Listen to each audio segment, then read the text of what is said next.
Hello my dear students, I am Sukhdev Chaudhary, physics faculty team CLC. Students, lecture number 62 आज अपन start करने जा रहे हैं और इस लेक्चर के अंदर अपन जो ग्रेविटेशन वाला चैप्टर है इसकी थ्योरी अपन कंप्लीट करने वाले हैं।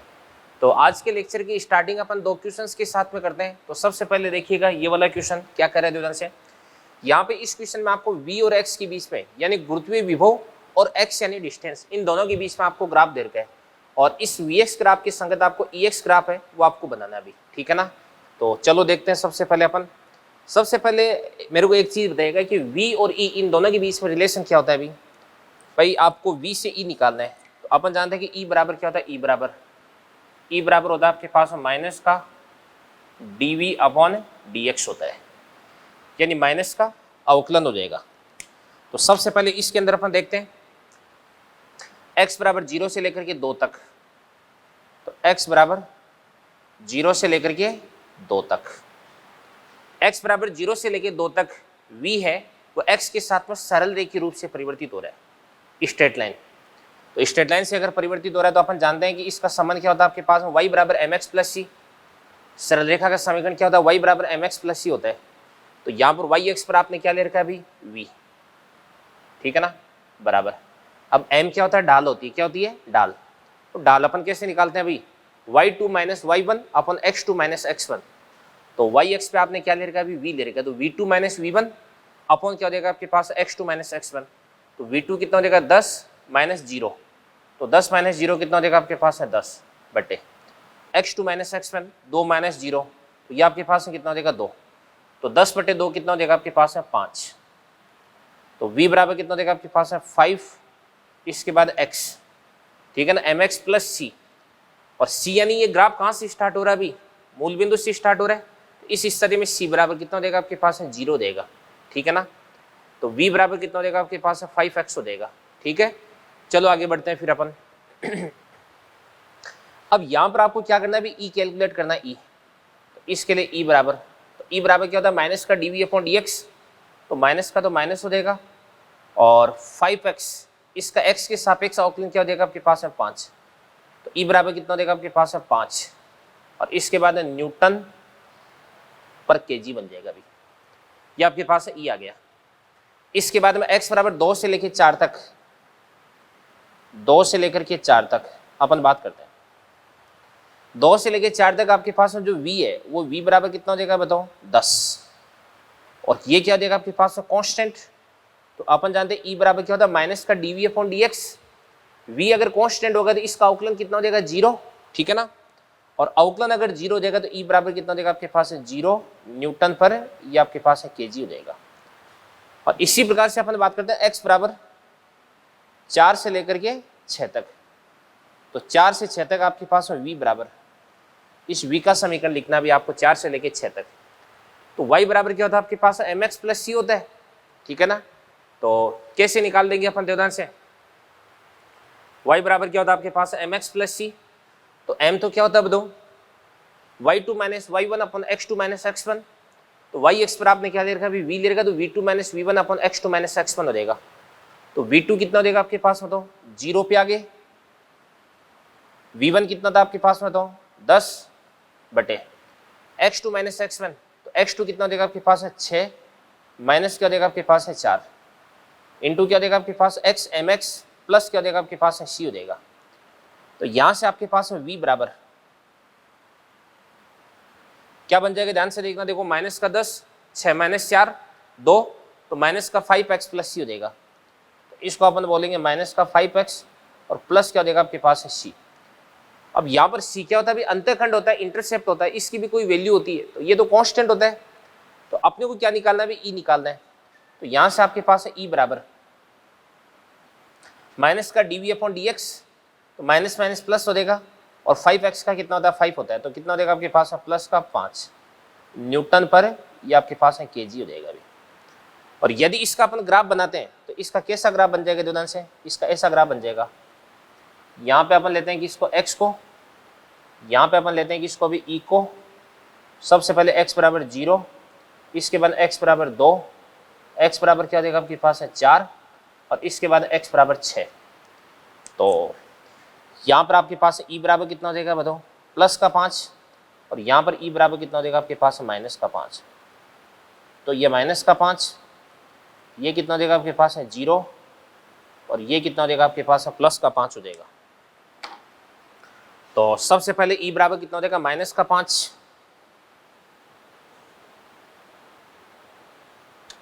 इसके बाद ई बराबर कितना देगा आपके पास है 0, और इसके बाद अगले में ई बराबर कितना देगा आपके पास है प्लस का 5।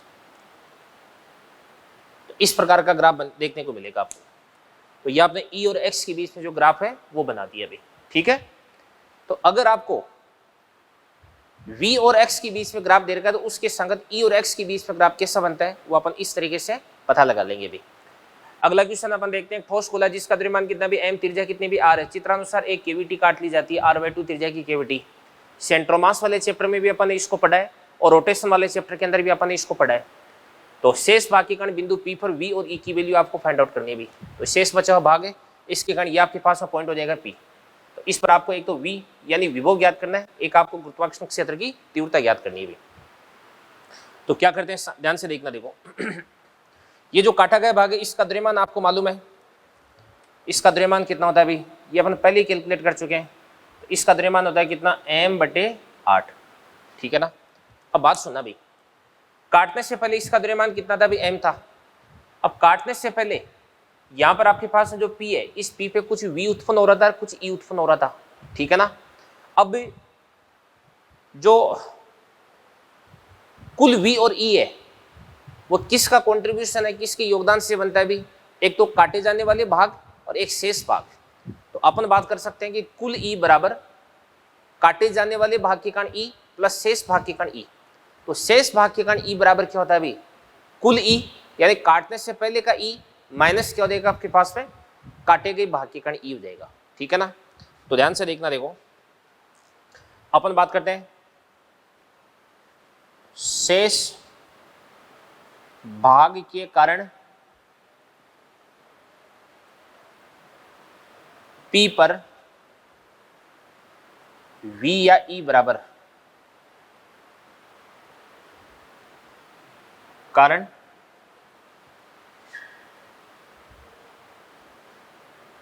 P पर V या E बराबर संपूर्ण भाग के कारण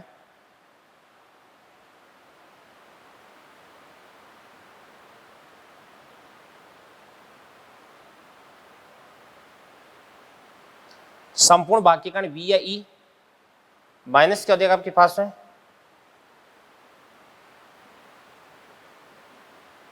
काटे गए भाग के कारण V या E, ठीक है ना।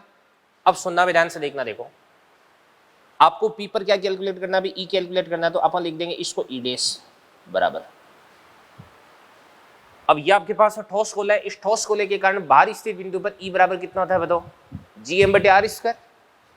तो संपूर्ण भाग के कारण कितना देगा आपके पास है G, संपूर्ण भाग का द्रव्यमान कितना देगा आपके पास M, केंद्र से डिस्टेंस कितनी देगी 2r, 2r का स्क्वायर कितना देगा आपके पास है 4r² माइनस ये जो भाग आपने काट करके निकाला इसको भी अपन क्या मान सकते हैं, ठोस गोला मान सकते हैं। इसका द्रव्यमान कितना देगा m/8, और इसके केंद्र से इसकी डिस्टेंस है वो कितना देगी आपके पास 3r/2 देगी। तो आप तो इस पूरे गोले को देखो मत, जो काटा गया भाग इस काटे गए भाग को देखो। तो काटे गए भाग के कारण P पर गुरुत्वाकर्षण क्षेत्र की तीव्रता क्या बन जाएगी बताओ, ये बन जाएगी आपके पास माइनस का G, इसके बाद M कितना देगा आपके पास m/8, ठीक है ना। और इसके बाद यहां से यहां तक की डिस्टेंस कितना देगी 3r/2, 3r/2 का होल स्क्वायर बराबर, ठीक है ना।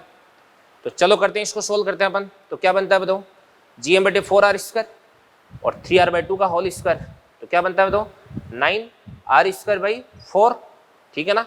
और 8/4 कितना हो जाएगा आपके पास में तो 2, और 2 × 9 18 हो जाएगा। तो Gm/4r² माइनस Gm/18r² हो जाएगा। तो ये आपके पास हो जाएगा Gm/4r² माइनस कितना हो जाएगा आपके पास है Gm/18r²।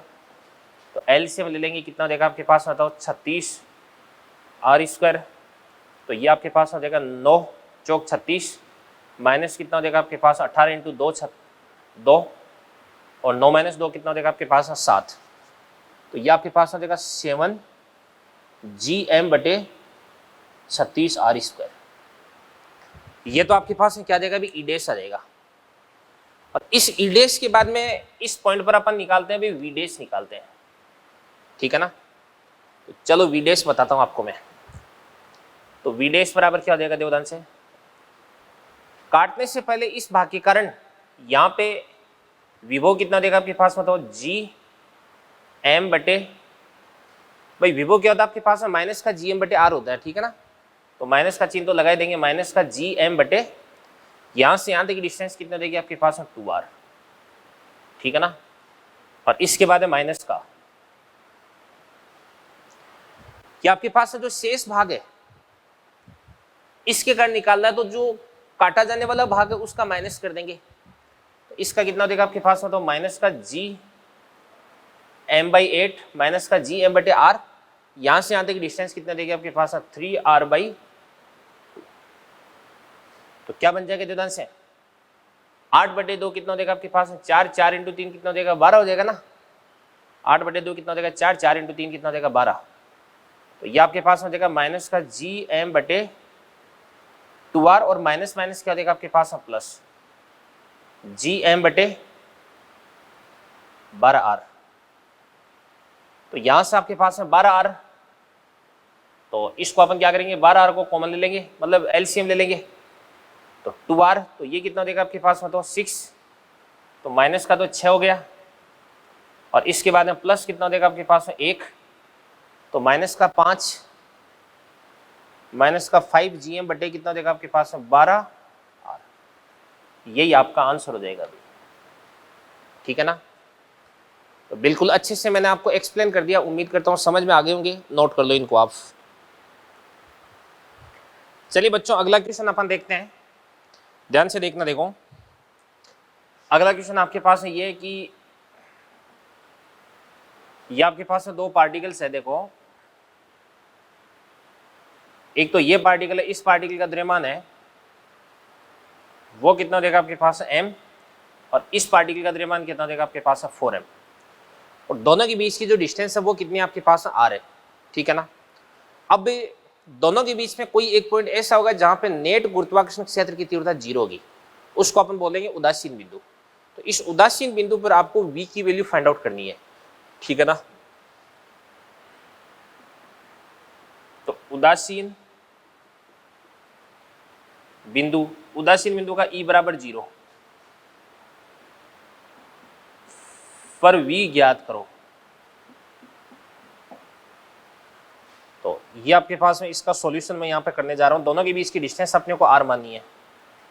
जैसे मान के इसलिए ये आपके पास पॉइंट है, और इस पॉइंट को अपन बोल देंगे n, न्यूट्रल पॉइंट।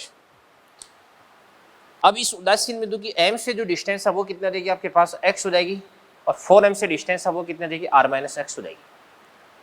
अब इस n पर इस m के कारण जो तीव्रता है वो आपके पास में क्या बन जाएगी, इस प्रकार से E1 बोल दो, और 4m के कारण जो तीव्रता है वो आपके पास में क्या देगी भी E2 देगी। इस पॉइंट को मैं बोल रहा हूँ न्यूट्रल पॉइंट, यानी ये आपके पास n हो गया अभी। तो ध्यान से देखना, तो इस n पर m के कारण E1 और 4m के कारण क्या हो जाएगी E2 हो जाएगी। E1 और E2 यदि परिमाण में समान है, दिशा में तो विपरीत है ही, तो इस स्थिति में दोनों एक दूसरे को कैंसिल आउट कर देंगे। तो यहाँ पे मैं लिख सकता हूँ कि E1 बराबर क्या हो जाएगा आपके पास E2। तो E बराबर कितना होता है अभी, बिंदु द्रव्यमान के कारण GM बटा R स्क्वायर, तो GM बटे x स्क्वायर बराबर कितना देगा आपके पास है G 4m बटे R माइनस एक्स का होल स्क्वायर। GM से GM को कैंसिल आउट कर देंगे, तो यहाँ से आपके पास R माइनस एक्स बटे x का होल स्क्वायर बराबर कितना देगा 4, दोनों तरफ से रूट कर देंगे तो कितना देगा आपके पास 2/1 हो जाएगा। क्रॉस मल्टीप्लाई कर देंगे तो R माइनस एक्स बराबर कितना हो जाएगा 2x, तो R बराबर कितना हो जाएगा 3x। तो यहाँ से आपके पास x बराबर सोल्व करने से x बराबर कितना हो जाएगा आपके पास R/3। अब इस n पर आपको क्या करना है, v फाइंड आउट करना है। तो मैं लिख सकता हूँ कि यहाँ पे V8n बराबर इस m के कारण यहाँ पे v बराबर कितना होता है माइनस का जी एम बटे आर, तो इसको अपन लिख देंगे माइनस का जी एम बटे आर। तो यहाँ से यहाँ तक की डिस्टेंस है वो कितनी आपके पास x है, और x बराबर कितना हो जाएगा r बटे 3, तो r बटे 3 हो गया। और इसके बाद में इसके कारण यहाँ पे विभव है वो कितना हो जाएगा माइनस का जी एम बटे आर, तो माइनस का जी एम कितना हो जाएगा आपके पास 4m बटे, अब ये वाली डिस्टेंस अगर r/3 होगी तो ये वाली डिस्टेंस कितनी हो जाएगी 2r/3, तो इसको अपन बोलेंगे 2r/3 बोल देंगे अभी। अब यहाँ पर आपके पास में 3 ऊपर जाएगा तो 4 × 3 12, और 12/2 कितना हो जाएगा आपके पास है 6, और 3 ऊपर चला जाएगा तो माइनस का 3gm बटे आर माइनस का 6gm बाई आर, तो ये ओवरऑल आपके पास हो जाएगा माइनस का 9gm बटे ये आपके पास आर हो गया। अभी समझ में आ गई ना बात है ये चीज।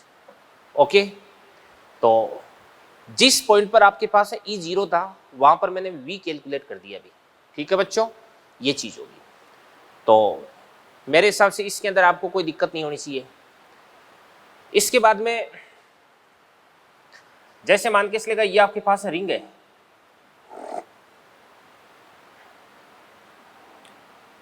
ये आपके पास है जैसे मान के इसलिएगा रिंग है, वले है, तो इस वले के सेंटर पर ओ पर जो आपके पास है ई है, ई ओ बराबर तो कितना होता है अभी 0 होता है, बट वी होता है वो क्या होता है आपके पास है नॉन जीरो होता है। क्या होता है नॉन जीरो होता है अभी, तो ई तो क्या आपके पास है 0 और वी क्या होता है अभी नॉन जीरो होता है, और ये मैंने आपको बता ही रखा वैसे। तो मैं इसके माध्यम से ये बता रहा हूँ कि जहां पर ई 0 है वहां पे वी का 0 होना जरूरी नहीं है, वहां पे वी नॉन जीरो भी हो सकता है, अशून्य भी हो सकता है, कुछ भी हो सकता है अभी। ठीक है, ओके, चलो इसके बाद में अपन अगला टॉपिक पढ़ते हैं बच्चों, गुरुत्वीय स्थितिज ऊर्जा। गुरुत्वीय स्थितिज ऊर्जा यानी ग्रेविटेशनल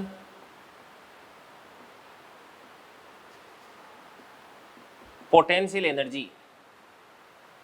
गुरुत्वीय स्थितिज ऊर्जा यानी ग्रेविटेशनल पोटेंशियल एनर्जी क्या होती है अभी ध्यान से देखना। देखो कि जैसे मान के इसलिए का कोई पार्टिकल है अनंत पे रखा हुआ है, और इस अनंत पर रखे हुए पार्टिकल को अगर आप जैसे किसी भी गुरुत्वाकर्षण क्षेत्र के अंदर लेकर के आते हो तो गुरुत्वाकर्षण क्षेत्र क्या करता है उस पर बल लगाता है।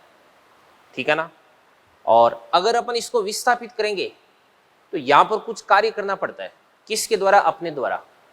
तो अपने द्वारा ये जो किया गया कार्य है किसके विरुद्ध गुरुत्वाकर्षण क्षेत्र के विरुद्ध किया गया कार्य है, ये इस निकाय की इस सिस्टम की ग्रेविटेशनल पोटेंशियल एनर्जी यानी गुरुत्वीय स्थितिज ऊर्जा के रूप में कन्वर्ट हो जाता है।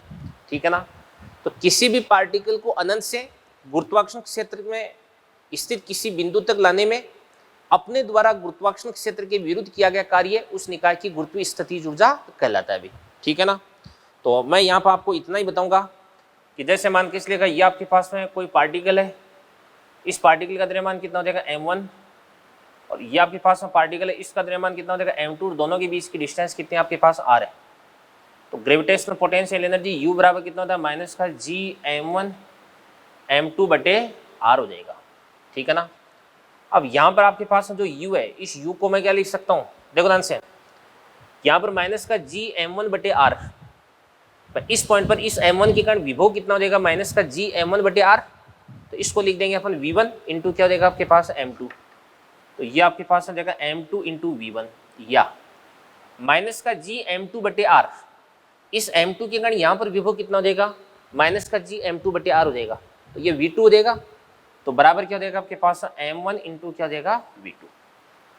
तो ध्यान से देखना, देखो सुनो बच्चों, अगर आपको किसी भी पार्टिकल की गुरुत्वीय स्थितिज ऊर्जा निकालनी है तो सबसे पहले उस पॉइंट पर आप गुरुत्वीय विभव निकालें, ग्रेविटेशनल पोटेंशियल कैलकुलेट करें, v निकालें, और v को यदि आपने उस पार्टिकल के द्रव्यमान से मल्टीप्लाई कर दिया तो आपके पास गुरुत्वीय स्थितिज ऊर्जा आ जाएगी। ठीक है ना, तो अपन लिख सकते हैं तो ध्यान से, गुरुत्वीय स्थितिज ऊर्जा बराबर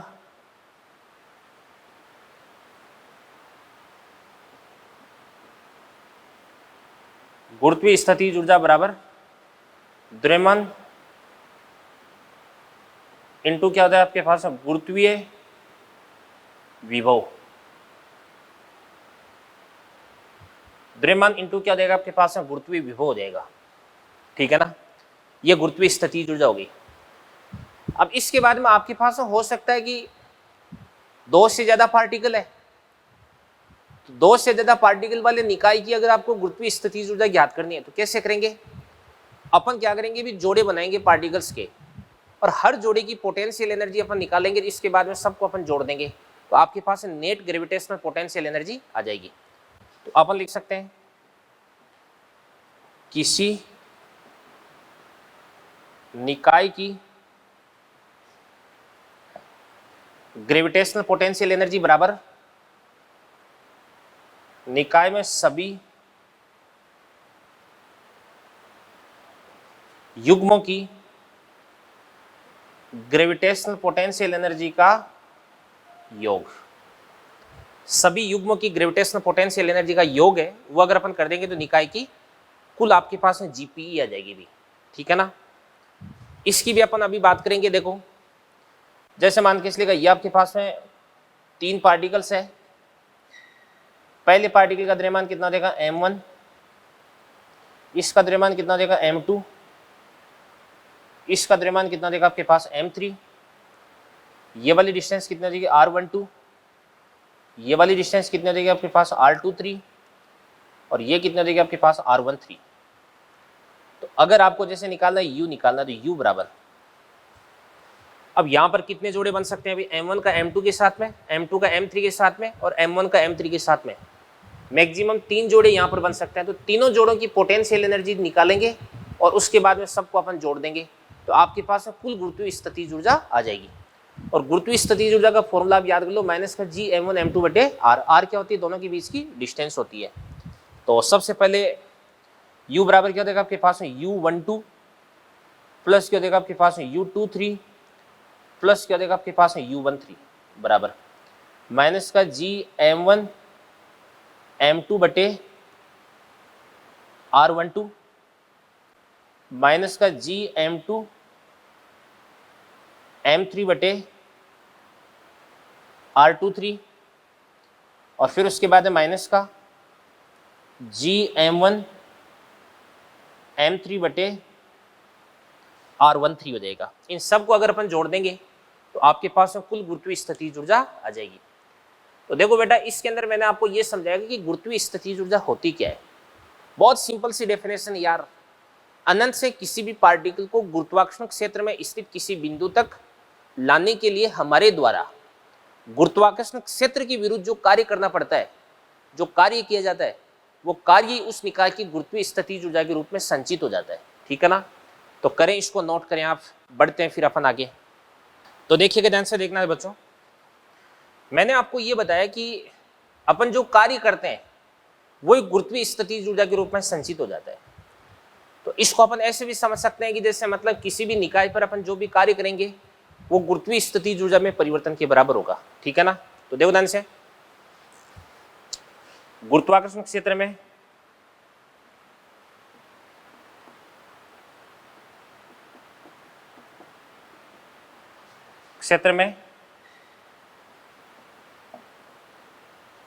हमारे द्वारा किया गया कार्य बराबर क्या होता है आपके पास है गुरुत्वीय स्थितिज ऊर्जा यानी ग्रेविटेशनल पोटेंशियल एनर्जी में परिवर्तन। तो W बराबर क्या होता है आपके पास में, ध्यान से देखना, देखो डेल्टा U होता है। तो W बराबर क्या देगा आपके पास है U2 माइनस U1। और मैंने आपको बताया कि U बराबर क्या होता है अभी M इंटू वी। तो ये आपके पास हो जाएगा M into V2 minus V1 हो जाएगा। अभी समझ में आ गई ना।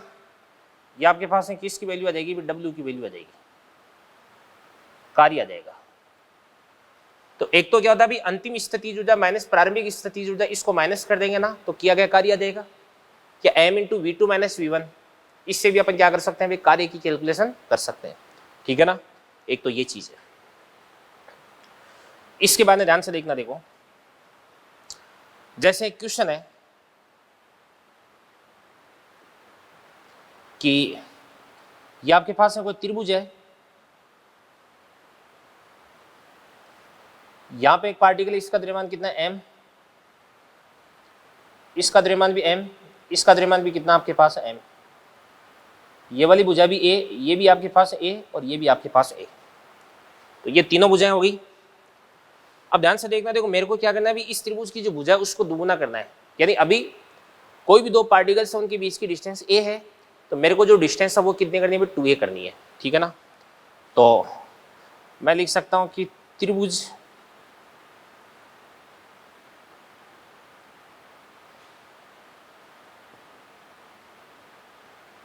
की भुजा दुगुनी करने में आवश्यक कार्य। तो ये तो आपके पास त्रिभुज हो गया, इसकी भुजा को आपको दुगुना करना है।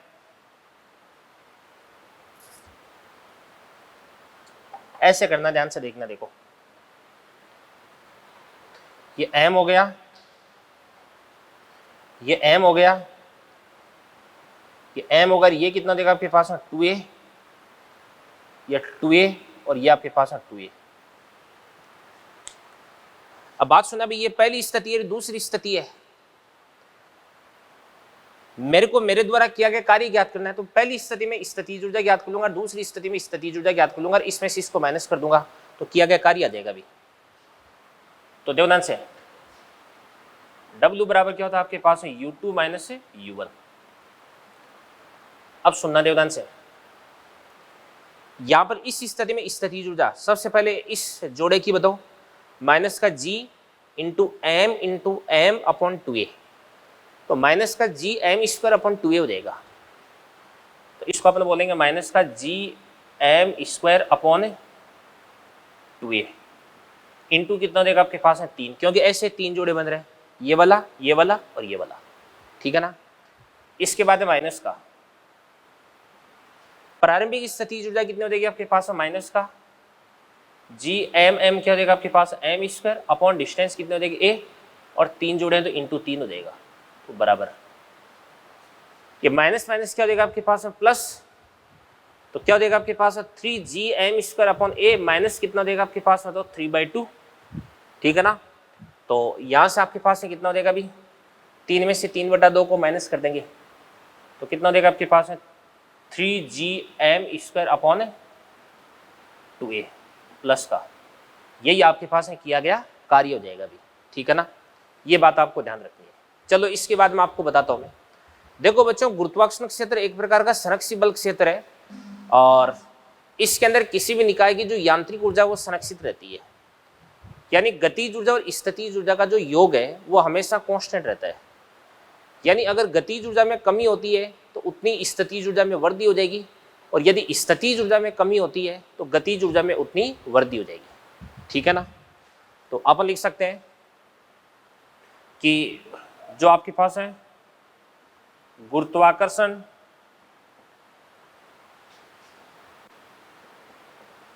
क्षेत्र है,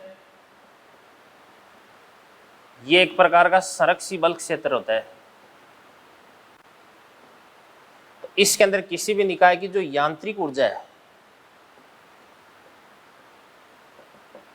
वो रहती है संरक्षित। यानी अपन बोल सकते हैं कि मैकेनिकल एनर्जी बराबर क्या होती है आपके पास है, कांस्टेंट होती है। यानी मैकेनिकल एनर्जी 1 बराबर क्या होती है आपके पास में, मैकेनिकल एनर्जी 2। यानी kinetic energy plus potential energy बराबर kinetic energy plus potential energy, ये बात होगी, ठीक है ना। तो ये आपके पास यांत्रिक ऊर्जा संरक्षण का नियम है और इस पर आधारित एक दो अपन अच्छे क्वेश्चंस देखते हैं, एक दो अच्छी चीज की प्रोफाइल्स यानी इसकी एप्लीकेशंस है वो अपन देखते हैं। एक बार इन चीजों को आप अच्छे से नोट करें। चलिए बच्चों, इसके बाद में अपन यांत्रिक ऊर्जा संरक्षण का नियम है इस पर आधारित एक दो क्वेश्चंस देखते हैं। सबसे पहला क्वेश्चन देखो ध्यान से, यूं है कि ये आपके पास में कोई एक वलय है, इस वलय का द्रव्यमान कितना है एम और इसकी त्रिज्या कितना देगी आपके पास r, ये इसकी अक्ष है और अक्ष पर ये जो डिस्टेंस है x बराबर कितना देगा आपके पास √3 × r। यहां पर आपके पास है कोई भी पार्टिकल, इस पार्टिकल का द्रव्यमान कितना है भी m, इसका प्रारंभिक वेग u बराबर कितना आपके पास है 0। जैसे इस पार्टिकल को यहां से अपन रिलीज करते हैं तो इस पार्टिकल पर गुरुत्वाकर्षण बल लगता है, किधर की तरफ लगता है भी, वलय के केंद्र के अनुदिश लगता है। इस बल के प्रभाव में ये पार्टिकल इधर की तरफ गति करता है। जैसे ये इस वलय के केंद्र को पार करता है तो इसकी चाल क्या हो जाएगी। तो मेरा क्वेश्चन आपसे ये है,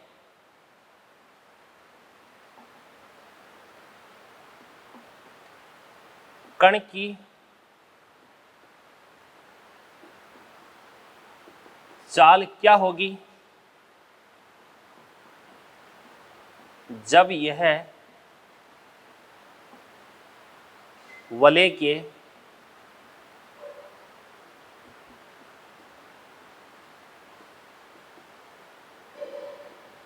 केंद्र को पार करता है। चलो इसका सॉल्यूशन में स्टार्ट करने वाला हूं देवदान से। अब यहां पर ये जो पार्टिकल है, ये पार्टिकल है, इस पर केवल एक ही फोर्स लग रहा है, गुरुत्वाकर्षण बल। और आपको मालूम है कि जो गुरुत्वाकर्षण बल होता है वो एक प्रकार का संरक्षी बल होता है, और संरक्षी बल क्षेत्र के अंदर किसी भी निकाय की यांत्रिक ऊर्जा संरक्षित रहती है। तो एक तो यहाँ पे और एक केंद्र पे, ये दो स्थितियां दे रखी है। इन दोनों स्थितियों पर गतिज ऊर्जा और स्थितिज ऊर्जा का योग मैं कांस्टेंट करने वाला हूं। तो सबसे पहले ध्यान से देखना, देखो यहां पर इसकी काइनेटिक एनर्जी कितनी हो जाएगी बताओ, 0। यहां पर स्थितिज ऊर्जा कितनी हो जाएगी बताओ। स्थितिज ऊर्जा कैसे निकाल सकते हैं बताओ, इस पार्टिकल के द्रव्यमान को विभव से मल्टीप्लाई करके। और v का फॉर्मूला अपन जानते हैं क्या होता है बताओ, वलय के लिए माइनस का gm बटे root of r square plus x square होता है, ठीक है ना। फॉर्मूला याद होगा आपको। तो माइनस का gm बटे root of r square plus x square. X square कितना देगा बताओ, √3r, ये आपके पास है 3r स्क्वायर। रूट विभव हो गया, और विभव को पार्टिकल के द्रव्यमान से मल्टीप्लाई कर देंगे तो स्थितिज ऊर्जा देगी बराबर। केंद्र पर ध्यान से देखना, देखो इसकी चाल पूछ रखी है। तो मान के इसलिए का चाल कितने देगी, v तो गतिज ऊर्जा कितने देगी 1/2 mv², और स्थितिज ऊर्जा कितने देगी माइनस का gm बटे root of r square plus x square. केंद्र पर x बराबर कितना हो जाएगा 0, तो आर स्क्वायर का रूट कितना हो जाएगा r हो जाएगा, ठीक है ना। तो इसको अपन क्या बोल देंगे r, और द्रव्यमान कितना हो जाएगा आपके पास m हो जाएगा। अब यहां पर आपके पास में क्या बन जाएगा देवदान से, r square plus 3r square, 4r square, और 4r स्क्वायर की पावर 1/2, तो कितना हो जाएगा आपके पास 2r हो जाएगा। कितना हो जाएगा 2r। तो इसके बाद में देवदान से अगर इसको मैं इधर की तरफ ले आऊंगा तो क्या बन जाएगा आपके पास है gmm बटे r, माइनस क्या हो जाएगा आपके पास है gmm बटे क्या हो जाएगा आपके पास है 2r बराबर 1/2 m इंटू v²। अब यहां पर इसमें से इसको माइनस कर देंगे तो क्या बन जाएगा आपके पास है gmm अपॉन क्या हो जाएगा आपके पास है 2r बराबर 1/2 m इंटू v²। m से यहाँ पे m को और 2 से यहाँ पे 2 को कैंसिल आउट कर दो, तो v² बराबर कितना हो जाएगा आपके पास है gm बटे r। तो v बराबर कितना हो जाएगा आपके पास है रूट ऑफ gm बटे r। ये आपके पास आंसर आ जाएगा, ठीक है ना। तो यांत्रिक ऊर्जा संरक्षण के नियम की सहायता से अपन ने इसको सोल्व कर दिया है। आगे अपन बढ़ते हैं दुदान से। देखो जैसे मान के इसलिए ये अपने पास में पृथ्वी है, ठीक है भाई, ये पृथ्वी हो गई।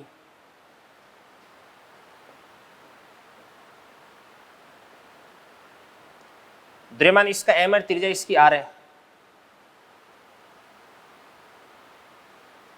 यहां पर आपके पास है कोई भी पार्टिकल रखा हुआ है, इस पार्टिकल का द्रव्यमान कितना देगा आपके पास है m। इसके बाद में यदि इसको मैं ऊपर की तरफ u वेग से फेंकता हूं तो ये पार्टिकल ऊपर की तरफ जाता है, किसी निश्चित ऊंचाई तक पहुंच करके फिर वापस नीचे की तरफ आ जाता है। और मान के इसलिए इसके द्वारा प्राप्त की गई अधिकतम ऊंचाई कितनी भी कैपिटल h है, तो कैपिटल h ही मेरे को कैलकुलेट करनी है। तो ये पार्टिकल यहां तक जाता है इस प्रकार से u,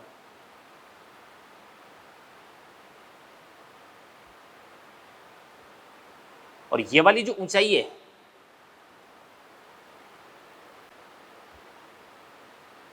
इसको अपन क्या बोल देंगे भी, कैपिटल एच बोल देंगे, ठीक है ना। और यहां पर इस पार्टिकल का जो वेग है वो कितना हो जाता है, जीरो हो जाता है। अधिकतम ऊंचाई पर वेग कितना हो जाता है, जीरो। तो ध्यान से देखना, देखो ये आपको मैक्सिमम हाइट है, ये आपको कैलकुलेट करनी है। तो कैसे करते हैं सुनो, यहां पर और यहां पर दोनों पर यांत्रिक ऊर्जा को बराबर कर दूंगा मैं, क्योंकि इस पार्टिकल पर केवल एक ही फोर्स लग रहा है, गुरुत्वाकर्षण बल। और गुरुत्वाकर्षण बल क्या होता है, एक प्रकार का संरक्षी बल होता है, ठीक है ना। तो ये आपके पास हो जाएगा ध्यान से, यहाँ पे गतिज ऊर्जा कितनी हो जाएगी, 1/2 m इंटू यू स्क्वायर। यहाँ पर स्थितिज ऊर्जा कितना देखिए, माइनस का g capital M small m बटे क्या देखिए आपके पास r, क्योंकि पृथ्वी के केंद्र और पार्टिकल के बीच की डिस्टेंस कितनी r है, बराबर।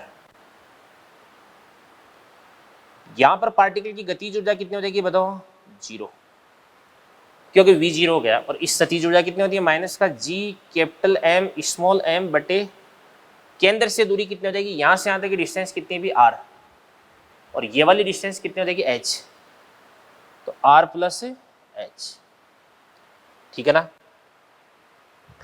अब यहां से करते हैं इसको अपन सॉल्व, तो क्या बन जाएगा देखो, इसको अपन उधर की तरफ ले जाएंगे, ठीक है। तो इसको अपन उधर की तरफ ले जाएंगे तो क्या हो जाएगा आपके पास, या अपन m से अपन m को कैंसिल आउट भी कर देंगे, m कट जाएगा, कि m, देखो ध्यान से, ये वाला m, ये वाला m और ये वाला m कट जाएगा। और पूरी समीकरण को अपन 2 से मल्टीप्लाई भी कर देंगे तो ये 2 से 2 कट जाएगा, तो यहां पर भी 2 आ जाएगा और यहां पर भी 2 आ जाएगा। तो यहां पर आपके पास है यू स्क्वायर बराबर, माइनस का उधर जाकर के प्लस का देगा, इसको अपन क्या बोल देंगे भी, जी एम, ये अपन ले लेंगे कॉमन, ये आपके पास हो जाएगा 1/r माइनस क्या हो जाएगा आपके पास 1/r प्लस क्या हो जाएगा h। तो यहां से आपके पास में से जी एम, एलसीएम ले लेंगे तो क्या देगा आपके पास r इंटू आर प्लस क्या देगा आपके पास h। यहां पर क्या हो जाएगा आपके पास r plus h minus r, r से आर कट जाएगा, तो ये आपके पास में क्या बन जाएगा, h बन जाएगा। तो इसको अपन क्या बोलेंगे, यू स्क्वायर बोल देंगे। अब सुनना ध्यान से देखना, देखो यहां पर पृथ्वी की सतह पर गुरुत्वीय त्वरण g बराबर क्या होता है आपके पास है, g कैपिटल M बटे r स्क्वायर होता है। अगर कभी मुझे gm की जरूरत पड़े, gm की, तो gm बराबर क्या लिख सकता हूं मैं बताऊं, g इंटू आर स्क्वायर लिख सकता हूं, और वही मैं यहां पे करने वाला हूं। देखो तो यहां से आपके पास है यू स्क्वायर बराबर gm, gm को अपन क्या लिख सकते हैं बताओ, जी आर स्क्वायर इंटू कितना देगा आपके पास h, बटे कि r प्लस एच है, तो अंदर से भी मैं r को कॉमन ले लूंगा, तो 12 करके क्या बन जाएगा, आर स्क्वायर बन जाएगा। तो आर स्क्वायर 1 प्लस क्या देगा आपके पास में h बटे r, आर स्क्वायर से अपन आर स्क्वायर को काट देंगे, सॉरी यहाँ पे 2 भी तो आएगा ना, 2 यहाँ पे 2 को अपन ने मल्टीप्लाई किया था ना, तो वो 2 भी यहाँ पर आ जाएगा। तो यहाँ से आपके पास है यू स्क्वायर बराबर 2gh अपॉन क्या देगा आपके पास 1 प्लस h बटे r, और u बराबर कितना देगा आपके पास में, ये बन जाएगा। और बेटा ये जो फॉर्मूला, ये वेरी इंपॉर्टेंट फॉर्मूला है, इस फॉर्मूले को आप माइंड में रखें भी। तो कभी भी आपको पूछा जा सकता है कि किसी भी ऊंचाई h तक किसी भी पार्टिकल को अगर आपको प्रक्षेपित करना है, तो प्रक्षेपित करने के लिए किस वेग से आपको प्रक्षेपित करना पड़ेगा। जैसे मान के चलिए आपको बोल दिया h बराबर r, यानी पृथ्वी की त्रिज्या के बराबर ऊंचाई तक आपको प्रक्षेपित करना है, तो इसके अंदर आपको क्या करना पड़ेगा भी, h बराबर r पुट कर दो, यहाँ पर भी r पुट कर दो और यहाँ पर भी r पुट कर दो। r बटे r कितना देगा 1, 1 प्लस 1 कितना देगा आपके पास 2, 2 से गया 2, तो रूट gr हो जाएगा, ठीक है ना, आंसर आ जाएगा। ये बात होगी। अब कई बार क्या होता है देवदान से, ऊंचाई बहुत कम रखी जाती है, एच बहुत बहुत कम है किससे, आर से। तो इस स्थिति में जो एच बटे आर है वो भी एक से क्या हो जाएगा, बहुत बहुत कम हो जाएगा। तो एच बटे आर को अपन नेग्लेक्ट कर देंगे। तो इस स्थिति में यू बराबर कितना हो जाएगा आपके पास, root of 2g into H हो जाएगा। और ये वाला फॉर्मूला तो अपन पढ़ते ही है, मैकेनिक्स में अपन ने पढ़ा है। और ध्यान से देखना, तो ये जो फॉर्मूला होता है वो कम हाइट के लिए लागू होता है। और अपने पास में फॉर्मूला ना u बराबर रूट 2gh, तो ये जो फॉर्मूला होता है वो कम हाइट के लिए ही लागू होता है भी, ठीक है ना। तो करें इन सारी सारी बातों को नोट, बढ़ते हैं फिर अपन आगे। चलिए बच्चों, इसके बारे में अपन डिस्कस करने जा रहे हैं पलायन वेग। नाम तो आपने सुना ही होगा, काफी इंपॉर्टेंट टॉपिक है। तो क्या होता है देखिएगा ध्यान से, पलायन वेग, एस्केप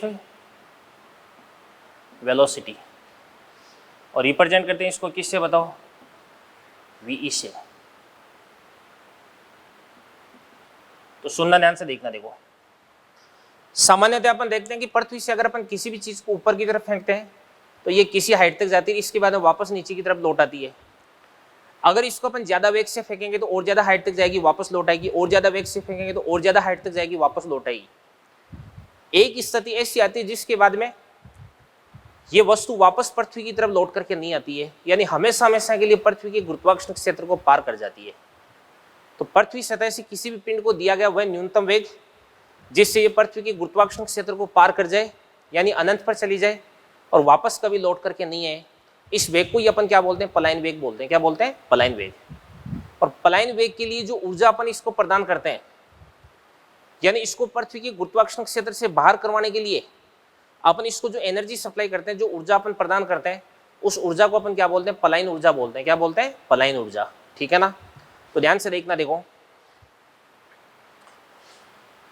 क्या होता है ये। जैसे मान के इसलिए ये पृथ्वी है और पृथ्वी का जो द्रव्यमान है वो कितना देगा आपके पास, m, त्रिज्या इसकी r है। यहां पर अपने पास ये कोई भी एक पिंड रखा हुआ है, इसका द्रव्यमान कितना है भाई, m है। अपन इसको ऊपर की तरफ किस वेग से फेंकते हैं भाई, ve वेग से। और जिससे ये पार्टिकल कहां पर पहुंच जाता है भाई, अनंत पर पहुंच जाता है। कहां पर पहुंच जाता है, अनंत पर। यानी पृथ्वी के गुरुत्वाकर्षण क्षेत्र को पार करवाना अपने को, ठीक है ना। अब सुनना ध्यान से, देखना। देखो यहां पे इस पॉइंट पे और इस पॉइंट पे, दोनों पॉइंट्स पर अपन क्या करते हैं अभी, यांत्रिक ऊर्जा संरक्षण का नियम लगा देते हैं। तो सबसे पहले यहां पर गतिज ऊर्जा कितनी हो जाएगी बताओ भाई। अपन इसको जो ऊर्जा प्रदान कर रहे हैं वही काइनेटिक एनर्जी, उस ऊर्जा को अपन बोलेंगे पलायन ऊर्जा।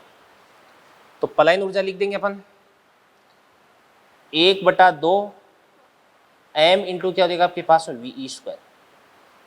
स्थितिज ऊर्जा कितनी हो जाएगी, माइनस का G capital M small m बटे r बराबर अनंत पर पहुंच के यहीं तक अनंत तक ही पहुंचाना। तो यहां पर इसका वेग भी कितना हो जाएगा, 0। तो गतिज ऊर्जा भी कितना देगी, 0। और अनंत पर स्थितिज ऊर्जा भी कितनी होती है, 0 होती है। तो स्थितिज ऊर्जा भी 0 होगी। माइनस का उधर जाकर के प्लस का हो जाएगा। तो यहां से आपके पास 1/2 m इंटू वी स्क्वायर बराबर क्या देगा आपके पास है, G capital M small m बटे r होगी। और इस एनर्जी को ही अपन बोलेंगे ई, यानी एस्केप एनर्जी, यानी पलायन ऊर्जा हो गई भी। तो यहां से अपन देख सकते हैं कि पलायन ऊर्जा बराबर क्या होती है, स्थितिज ऊर्जा का धनात्मक मान होती है। स्थितिज ऊर्जा कितनी, माइनस का जी m बटे r। तो इसकी जो पॉजिटिव वैल्यू है वो पॉजिटिव वैल्यू क्या होती है भाई, पलायन ऊर्जा होती है। तो यहां से मैं लिख सकता हूं कि पलायन ऊर्जा बराबर क्या होती है आपके पास, माइनस का ग्रेविटेशनल पोटेंशियल एनर्जी। ये फॉर्मूला काम आएगा भी अपने, ठीक है। अब यहां से अपन क्या करते हैं, इस m से m को काट देते हैं, 2 को उधर की तरफ ले जाते हैं। तो वी स्क्वायर बराबर कितना देगा आपके पास, 2gm बटे r। और वी बराबर कितना देगा आपके पास, रूट ऑफ 2gm बटे r। वी बराबर इसको अपन बोलेंगे 2 gm को अभी भी अपन ने क्या लिखा था अभी, जी आर स्क्वायर बटे आर, आर से अपन आर को काट देंगे तो यहां से आपके पास में वीई बराबर क्या हो जाएगा आपके पास रूट ऑफ 2g इंटू क्या होता है आर होता है। पृथ्वी की सतह पर गुरुत्वाकर्षण का मान भी अपने को मालूम है और पृथ्वी की त्रिज्या भी अपने को मालूम है। इन दोनों की वैल्यू अगर अपन पुट कर देंगे तो यहां से आपके पास है पलायन वेग बराबर कितना आता है अभी 11.2 किलोमीटर पर सेकंड आता है बच्चों। ये आपके पास पृथ्वी की सतह पर गुरुत्वीय पलायन वेग का मान आ जाएगा। इसका मतलब ये हुआ कि यदि किसी भी वस्तु को पृथ्वी की सतह से 11.2 किलोमीटर पर सेकंड का वेग देकर के अगर अपन प्रक्षेपित करें तो इस स्थिति में ये वस्तु हमेशा हमेशा के लिए पृथ्वी के गुरुत्वाकर्षण क्षेत्र को पार कर जाती है, अनंत पर पहुंच जाती है और वापस कभी लौट करके नहीं आती। अब जो पलायन वेग है वीई है, ये न तो डिपेंड करता है फेंके जाने वाले पार्टिकल की द्रव्यमान पे, यानी चाहे पार्टिकल हल्का है चाहे भारी है 11.2 किलोमीटर पर सेकंड से फेंकना पड़ेगा। और ध्यान से देखना, देखो ये नहीं डिपेंड करता है कि इस पर थीटा पर, यानी आप ना चाहे ऊर्ध्वाधर ऊपर की तरफ फेंक दो, चाहे ऊर्ध्वाधर के साथ में किसी भी एंगल पर फेंक दो, चाहे पृथ्वी की स्पर्श की दिशा में फेंक दो, समान वेग आपको देना पड़ेगा भाई, ठीक है ना। ये आपके पास में पलायन वेग की बातें होगी। अब कभी भी अगर आपको पलायन वेग है वो कैलकुलेट करना है तो अपन क्या करते हैं भाई, उस पार्टिकल की गुरुत्वीय स्थितिज ऊर्जा निकालेंगे और गुरुत्वीय स्थितिज ऊर्जा की पॉजिटिव वैल्यू अपन कर देंगे, ठीक है ना। तो जो पॉजिटिव वैल्यू अपने पास आएगी ना, वो पॉजिटिव वैल्यू गुरुत्वीय स्थितिज ऊर्जा देगी, पलायन ऊर्जा जाएगी और उसको हाफ mv² के बराबर करके पलायन वेग अपन कैलकुलेट कर लेंगे भी। चलो एक एग्जाम्पल मैं देखता हूँ देवदान से। क्वेश्चन ये है कि देवदान से स्मॉल एम का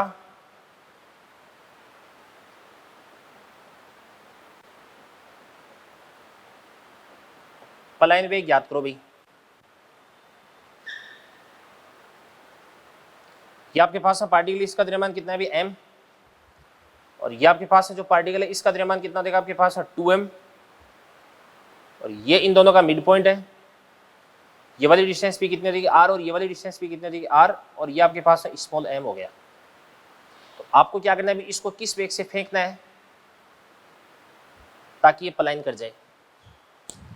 तो सबसे पहले आपको क्या करना है, इस पार्टिकल की गुरुत्वीय स्थितिज ऊर्जा निकालनी है। तो गुरुत्वीय स्थितिज ऊर्जा अपन कैसे निकाल सकते हैं बताओ। इसके कारण यहाँ पे विभव निकालो, इसके कारण यहाँ पे विभव निकालो, दोनों के विभव को जोड़ दो, नेट विभव आ जाएगा। विभव को इस पार्टिकल के द्रव्यमान से मल्टीप्लाई कर दो, गुरुत्वीय स्थितिज ऊर्जा देगी। और गुरुत्वीय स्थितिज ऊर्जा में जो माइनस का चिन्ह है इसको प्लस का बना देना, ठीक है ना। पलायन ऊर्जा देगी, उसको हाफ mv² के बराबर कर देना। तो सबसे पहले जो है से यहाँ पे इसके कारण विभव कितना देगा, माइनस का gm/r। इसके कारण कितना देगा आपके पास, माइनस का 2gm/r। ये विभव हो गया। विभव को अपन द्रव्यमान से मल्टीप्लाई कर देंगे तो गुरुत्वीय स्थितिज ऊर्जा देगी। इसको अपन माइनस से मल्टीप्लाई कर देंगे तो पलायन ऊर्जा देगी। ये आपके पास है पलायन ऊर्जा आ गई। और पलायन ऊर्जा को अपन बेटा हाफ mv² से मल्टीप्लाई कर देंगे। माइनस माइनस तो प्लस हो जाएगा, तो ये कितना देगा आपके पास में, माइनस का 3, माइनस माइनस तो प्लस होगा ना, 3g स्मॉल m/r बराबर कितना देगा आपके पास, हाफ mv²। m से अपन क्या करेंगे, m को काट देंगे, 2 ऊपर की तरफ आ जाएगा। तो 3 × 2 कितना देगा आपके पास है 6। तो VE बराबर कितना देगा आपके पास है 6gm/r का रूट। ये आपके पास में VE हो जाएगा, अभी पलायन वेग आ जाएगा। तो इस प्रकार से अपन पलायन वेग है उसकी कैलकुलेशन करते हैं भी, ठीक है ना। कभी भी अगर आपको पलायन वेग की कैलकुलेशन करनी है तो सबसे पहले उस पार्टिकल की गुरुत्वीय स्थितिज ऊर्जा निकाले, यानी यहाँ पे सबसे पहले गुरुत्वीय विभव निकाले, उसको m से मल्टीप्लाई कर देना उस पार्टिकल के द्रव्यमान से, गुरुत्वीय स्थितिज ऊर्जा जाएगी। गुरुत्वीय स्थितिज ऊर्जा को माइनस करके हाफ mv² के बराबर कर देना, पलायन वेग की वैल्यू आ जाएगी। करें इसको नोट ऑफ। तो चलिए बच्चों, इसके बाद में अपन 2 क्वेश्चंस देखते हैं। देखिए कि दोनों ही बड़े शानदार क्वेश्चंस हैं। सबसे पहला क्वेश्चन देखिएगा क्या करें कि पृथ्वी सतह से एक पिंड है, वो पलायन वेग के n गुना वेग से प्रक्षेपित किया जाता है, तो अनंत पर इसका कितना वेग शेष बचेगा। ध्यान से देखना। तो यदि किसी भी पिंड को अपन पलायन वेग से प्रक्षेपित करते हैं तो इस स्थिति में अनंत पर जाकर के इसका वेग है वो कितना हो जाता है, 0 हो जाता है। ठीक है ना। अब यहाँ पर अपन क्या करते हैं, पलायन वेग के n गुना वेग से इसको प्रक्षेपित करते हैं, तो अनंत पर इसका कितना वेग शेष बचेगा। ठीक है ना। तो देखिएगा ध्यान से देखो, स्थिति क्या है कि ये अपने पास है पृथ्वी, ठीक है, और इस पृथ्वी का द्रव्यमान कितना देगा, m, इसकी त्रिज्या कितना देगी आपके पास, r, और ये पृथ्वी की सतह होगी, और यहाँ पर अपने पास स्मॉल m द्रव्यमान का कोई भी पार्टिकल है, इसको अपन ऊपर की तरफ फेंकते हैं। किस वेग से भाई, पलायन वेग के n गुना वेग से प्रक्षेपित करते हैं। ये अनंत हो गया, और अनंत पर जब ये पहुंचता है तो इसका जो शेष वेग है वो कितना हो जाता है आपके पास में, v हो जाता है। वो v आपको फाइंड आउट करना है अभी। तो यहाँ पर अपन क्या करते हैं भाई, इस बिंदु के बीच में यांत्रिक ऊर्जा संरक्षण का नियम लगा देंगे। ठीक है ना। तो चलो लगाते हैं। सबसे पहले जब पार्टिकल यहाँ पर है तो इसकी काइनेटिक एनर्जी कितनी देगी, 1/2 m, और वेलोसिटी कितने देगी आपके पास है, nve। तो इसको अपन क्या बोल सकते हैं बताओ, n², ये आपके पास में ve², ये आपके पास में यहाँ पर काइनेटिक एनर्जी होगी। और जब पार्टिकल सतह पर तो इसकी पोटेंशियल एनर्जी क्या हो जाएगी बताओ, -G(M)r। जब ये अनंत पर है तो इस स्थिति में इसकी काइनेटिक एनर्जी कितनी हो जाएगी बताओ, 1/2 m × v², और पोटेंशियल एनर्जी कितने देगी आपके पास में, 0। अब यहाँ पर आपके पास है से m को कॉमन लेकर के अपन काट देंगे, और इसके बाद पूरी समीकरण को अपन 2 से मल्टीप्लाई कर देंगे। तो 2 से मल्टीप्लाई कर देंगे तो ये आपके पास में जाएगा n² ve² माइनस कितना देगा आपके पास में, 2gm/r, बराबर क्या देगा आपके पास में, v²। अब अपन जानते हैं कि √2gm/r क्या होता है, ve होता है। तो 2gm/r, इसको अपन क्या बोल सकते हैं, ve²। तो n² ve² माइनस क्या देगा आपके पास में, ve², बराबर क्या देगा आपके पास में, v² हो जाएगा। तो यहाँ से आपके पास में v बराबर, भाई ve² है, ये अपन कॉमन निकाल लेंगे। तो बाहर की तरफ क्या देगा आपके पास में, ve, और अंदर की तरफ हो जाएगा आपके पास √n² - 1। तो यहाँ पर अपन n की वैल्यू पुट कर देंगे, तो अनंत पर शेष बचा हुआ जो वेग है वो अपने को प्राप्त हो जाएगा। ठीक है ना। चलिए इसके बाद अगला क्वेश्चन अपन देखते हैं देवदान से। m द्रव्यमान के कण को कैपिटल M द्रव्यमान के गोले की सतह से न्यूनतम कितना वेग दिया जाए ताकि ये 4m द्रव्यमान के गोले की सतह पर पहुंचे। बात सुनना भी, देखो ध्यान से। ये अपने पास में कोई गोला, इसका द्रव्यमान कितना है, m, इसकी त्रिज्या कितनी हो जाएगी, r हो जाएगी। ये अपने पास में कोई दूसरा गोला, इसका द्रव्यमान कितना है, 4m, और इसकी त्रिज्या कितनी हो जाएगी, r हो जाएगी। ठीक है ना। अब यहाँ पर तो से इस गोले की सतह पर स्मॉल m द्रव्यमान का कोई भी पार्टिकल रखा हुआ है। इस पार्टिकल को अपन क्या करते हैं, 4m द्रव्यमान के गोले की तरफ प्रक्षेपित करते हैं। अब यहाँ पर आपको कम से कम वेग देकर के इसको 4m द्रव्यमान के गोले की सतह तक पहुँचाना है अभी। ठीक है ना। अगर इसको मैं कम वेग दूंगा तो ये पार्टिकल थोड़ा सा आगे की तरफ जाकर के वापस इसी गोले की सतह से टकरा जाएगा। अगर और ज़्यादा वेग दूंगा तो इसका ग्रेविटेशन है वो क्या करेगा, अभी इसको वापस से अट्रैक्ट कर लेगा, ये वापस इधर की तरफ आ जाएगा। ठीक है ना। अब मेरे को क्या करना है, अभी इसको यहाँ से यहाँ तक भेजना है। तो इसके लिए मेरे को क्या करना पड़ेगा, तो देखो ध्यान से बच्चों, इसके लिए मेरे को इसको इतना पर्याप्त वेग देना पड़ेगा ताकि ये इस उदासीन बिंदु तक पहुँचे। जैसे मान के चलेगा ये आपके पास न्यूट्रल पॉइंट है। न्यूट्रल पॉइंट का मतलब यह है कि यहाँ पर आपके पास ई है, वो ई बराबर कितना हो जाएगा आपके पास में, 0 हो जाएगा। इसका मतलब यह है कि इस बिंदु की अगर अपन इधर की तरफ बात करते हैं तो इधर की तरफ नेट फील्ड है वो इसका हो जाएगा इधर की तरफ, और इसके इधर की तरफ बात करते हैं तो यहाँ पे इसका डोमिनेंस हो जाएगा। तो इसके इधर की तरफ तो इसका डोमिनेंस है, और इसके इधर की तरफ इसका डोमिनेंस है। तो अगर पार्टिकल को मैं इधर की तरफ रखता हूँ तो ये अट्रैक्ट कर लेता है, और इधर की तरफ रखता हूँ तो ये अट्रैक्ट कर लेता है। तो यहाँ से इस पार्टिकल को मैं न्यूनतम इतना वेग देता हूँ ताकि ये न्यूट्रल पॉइंट तक पहुँचे, और न्यूट्रल पॉइंट तक पहुँचने के बाद में वो वाला गोला इसको अपने आप अपनी तरफ अट्रैक्ट कर लेगा। ठीक है ना। तो यहाँ पर आपको वेग कैलकुलेट करना भी इस न्यूट्रल पॉइंट तक पहुँचाना है। ठीक है। तो सबसे पहले न्यूट्रल पॉइंट की पोजीशन अपन पता करते हैं। तो मान के चलिएगा यहाँ से इसके सेंटर से इसके जो डिस्टेंस है वो कितनी हो जाएगी आपके पास, x। तो ये मान लो कि यहाँ से लेकर के यहाँ तक ये वाली जो डिस्टेंस है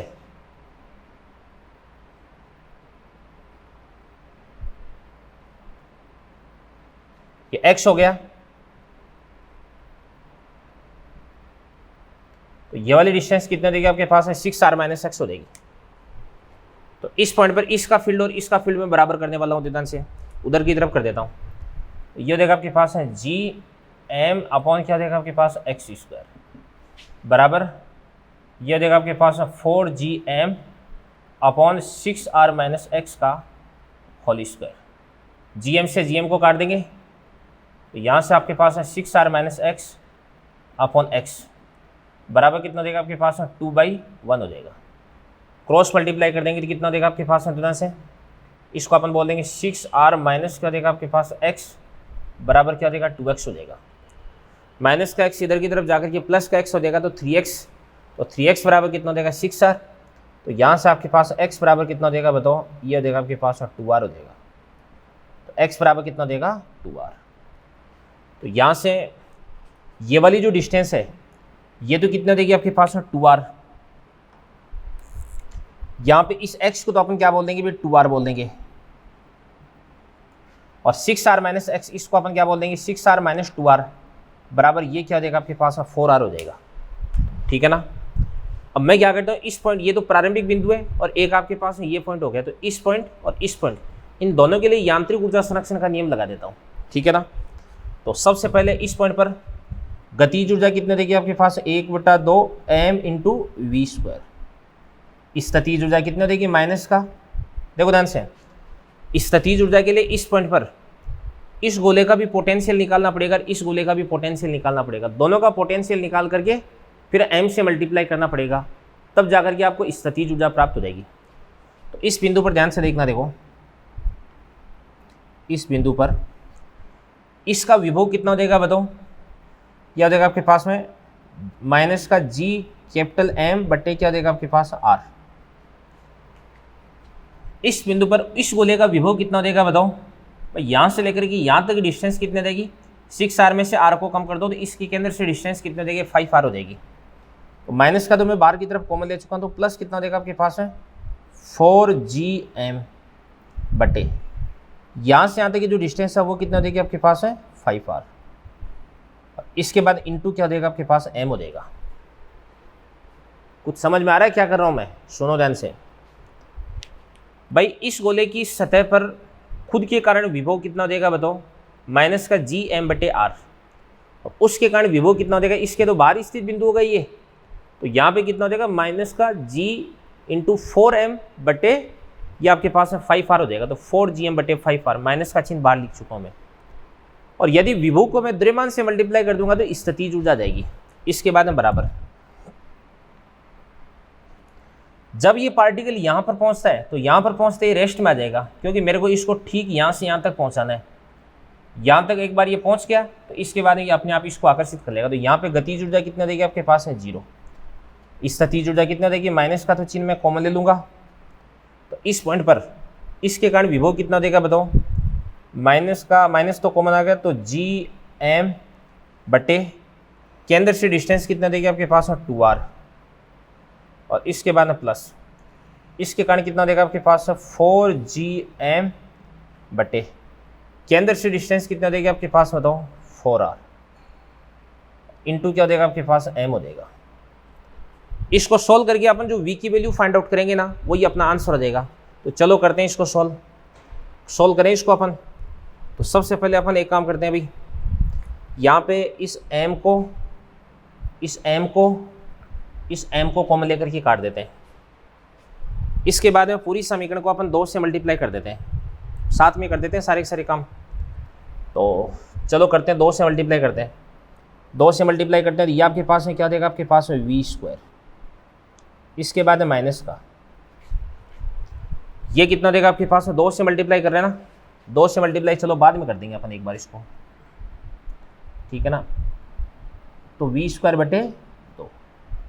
इसके बाद में कितना देगा आपके पास बताओ, 5 अपन एलसीएम ले लेंगे तो ये 5 आ जाएगा यहाँ पे। तो यहाँ पे 5 + 4 कितना देगा आपके पास 9। माइनस कितना देगा आपके पास 9 जी कैपिटल एम बटे कितना देगा आपके पास 5R, ठीक है ना। और बराबर ये आपके पास में क्या हो जाएगा माइनस का कितना हो जाएगा, ध्यान से देखना, देखो यहाँ पर अपन 4/4 ये काट देंगे तो क्या बन जाएगा आपके पास में माइनस का 3GM अपॉन कितना हो जाएगा आपके पास में 2R, ठीक है ना। ये चीज़ हो गई भी, तो माइनस का 3/2 आ गया।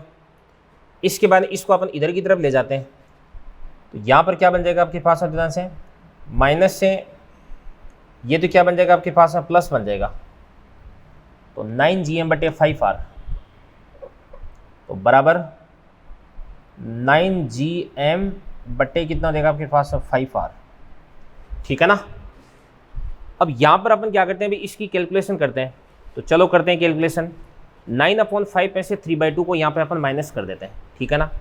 तो देखिएगा ध्यान से, देखो 9/5 और माइनस अपन क्या कर देंगे 3/2, एलसीएम ले लेते हैं, इसका कितना देगा आपके पास 10, तो 9 × 2 कितना देगा आपके पास 18 माइनस, और 5 × 3 कितना देगा आपके पास 15। तो यहाँ पे 18 में से 15 को अगर अपन माइनस कर देंगे तो आपके पास कितना देगा 3, तो 3/10 आ गया अभी, ठीक है ना। तो इसको अपन बोल देंगे 3G capital M upon 10 × R। इसके बाद में ये जो 2 है इसको अपन यहाँ पे कैंसिल आउट कर देंगे, तो यहाँ से आपके पास में V² बराबर कितना देगा भाई 3GM अपॉन 5R, और V की वैल्यू अगर अपन फाइंड आउट करते हैं तो यहाँ पर इसका अपन क्या कर देंगे भी रूट कर देंगे। तो बात तो समझ में आई गई होगी आपके, कोई दिक्कत नहीं होनी चाहिए मेरे हिसाब से। बहुत अच्छे से मैंने इस क्वेश्चन को आपके लिए एक्सप्लेन किया है, कहीं कैलकुलेशन मिस्टेक है तो देख लेना, मेरे हिसाब से नहीं होनी चाहिए कैलकुलेशन मिस्टेक, ठीक है बच्चों। तो करो इसको नोट, फिर बढ़ते हैं अपन आगे। तो चलिए स्टूडेंट्स, इसके बाद में अपन स्टार्ट करने जा रहे हैं उपग्रहों की गति, और उपग्रहों की गति के बाद में लास्ट टॉपिक अपना रहेगा ग्रहों की गति। तो यहाँ पर जो लेक्चर है वो थोड़ा सा लंबा हो रहा है, बट सारी की सारी चीज़ें पढ़ाने के लिए थोड़ा सा लंबा तो खींचना पड़ेगा लेक्चर, इसके अलावा कोई चारा नहीं है, ठीक है। तो देखते हैं देवदान से,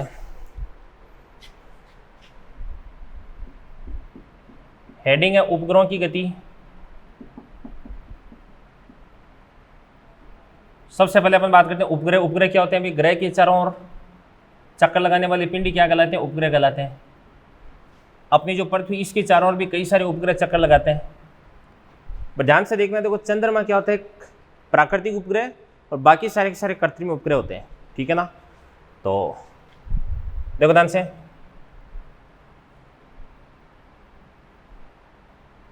ये पृथ्वी,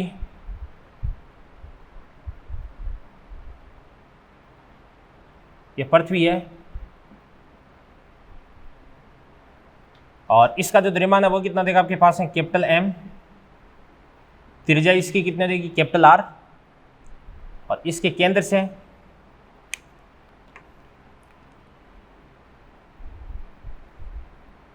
R डिस्टेंस पर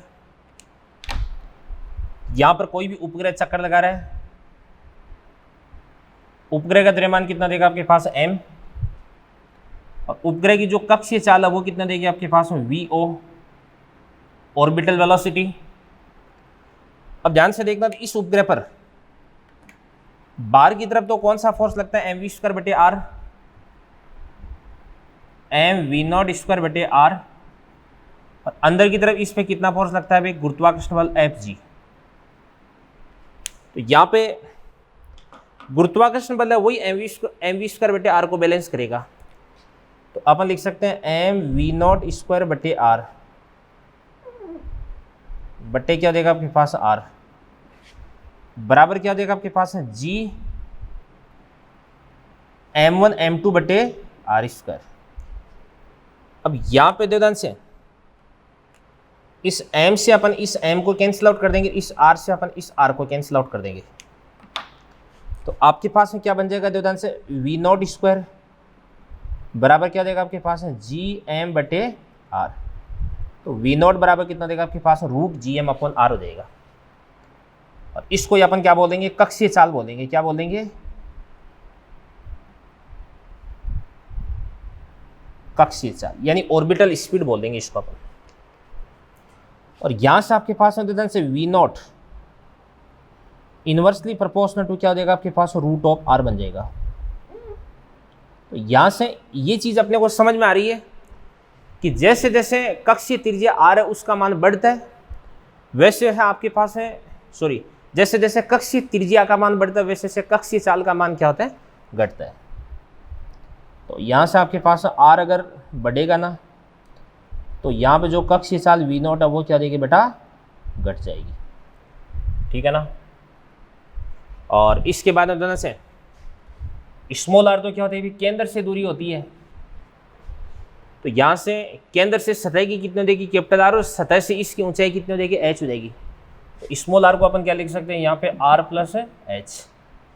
तो यहाँ से आपके पास वी नॉट बराबर रूट ऑफ जी एम बटे, यहाँ पे स्मॉल आर को अपन क्या लिख सकते हैं भाई, आर प्लस क्या देगा आपके पास एच। ठीक है ना। और इसके बाद यदि आपके पास जो स्मॉल एच है वो आर से बहुत बहुत छोटा है, तो इस स्थिति में आर प्लस एच है, इसको लगभग अपन क्या लिख देंगे, आर ही लिख देंगे। तो कक्षीय चाल क्या बन जाएगी आपके पास में दोनों से, ये बन जाएगी आपके पास वी नॉट बराबर, इसको अपन बोल देंगे जी एम बटे आर का रूट। और ध्यान से देखना, देखो जीएम है, इस जीएम को मैं पहले क्या लिख चुका हूं, जी आर स्क्वायर। तो g r square r square बटे आर, आर हो जाएगा रूट जी आर हो जाएगा। अब ध्यान से देखना, देखो कोई भी उपग्रह जो कि बहुत कम ऊंचाई पर परिक्रमण कर रहा है, यानी पृथ्वी की सतह के आसपास परिक्रमण कर रहा है, उसकी कक्षीय चाल का फॉर्मूला होता है वी नॉट बराबर रूट जी एम बटे कैपिटल आर, यानी रूट जी आर। और यदि जी और आर की वैल्यू अपन यहाँ पे पुट कर देंगे, तो यहाँ से आपके पास में वी नॉट लगभग आपके पास आ जाएगा 7.92 किलोमीटर पर सेकेंड।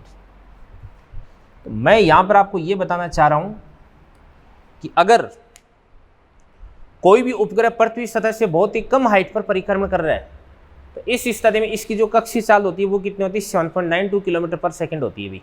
ठीक है ना, ये इसकी कक्षीय चाल होगी। इसके बाद में आगे बढ़ते हैं अपन देवदान से, कक्षीय चाल के बाद में बात करते हैं अपन आवर्तकाल की। आवर्तकाल क्या होता है भाई, आवर्तकाल क्या होता है, एक चक्र पूरा करने में लगा समय। और अपन जानते हैं समय बराबर क्या होता है, दूरी बटा चाल होता है। क्या होता है, दूरी बटा चाल। ठीक है ना। तो एक चक्कर काटने में कितनी दूरी तय करेगा बताओ, 2 पाई आर। और चाल कितना देगी आपके पास है, वी नॉट। तो टी बराबर कितना देगा आपके पास है, 2 पाई आर। और वी नॉट को अपन क्या लिख देंगे, रूट ऑफ जी एम बटे आर। तो यहां से आपके पास है टी बराबर, इसको अपन बोलेंगे 2 पाई, और ये बन जाएगा आपके पास 2 पाई और रूट ऑफ, कि आर ऊपर जाएगा, इस आर को रूट के अंदर ले जाओगे तो आर स्क्वायर, और इंटू आर क्या बन जाएगा आपके पास, आर क्यूब, अपॉन क्या हो जाएगा आपके पास है, जी एम। ठीक है ना। तो यहां से आपके पास है दोनों तरफ से स्क्वायर कर देंगे तो क्या बन जाएगा आपके पास है, टी स्क्वायर बराबर 4 pi square r cube, upon क्या देगा आपके पास है, जी एम।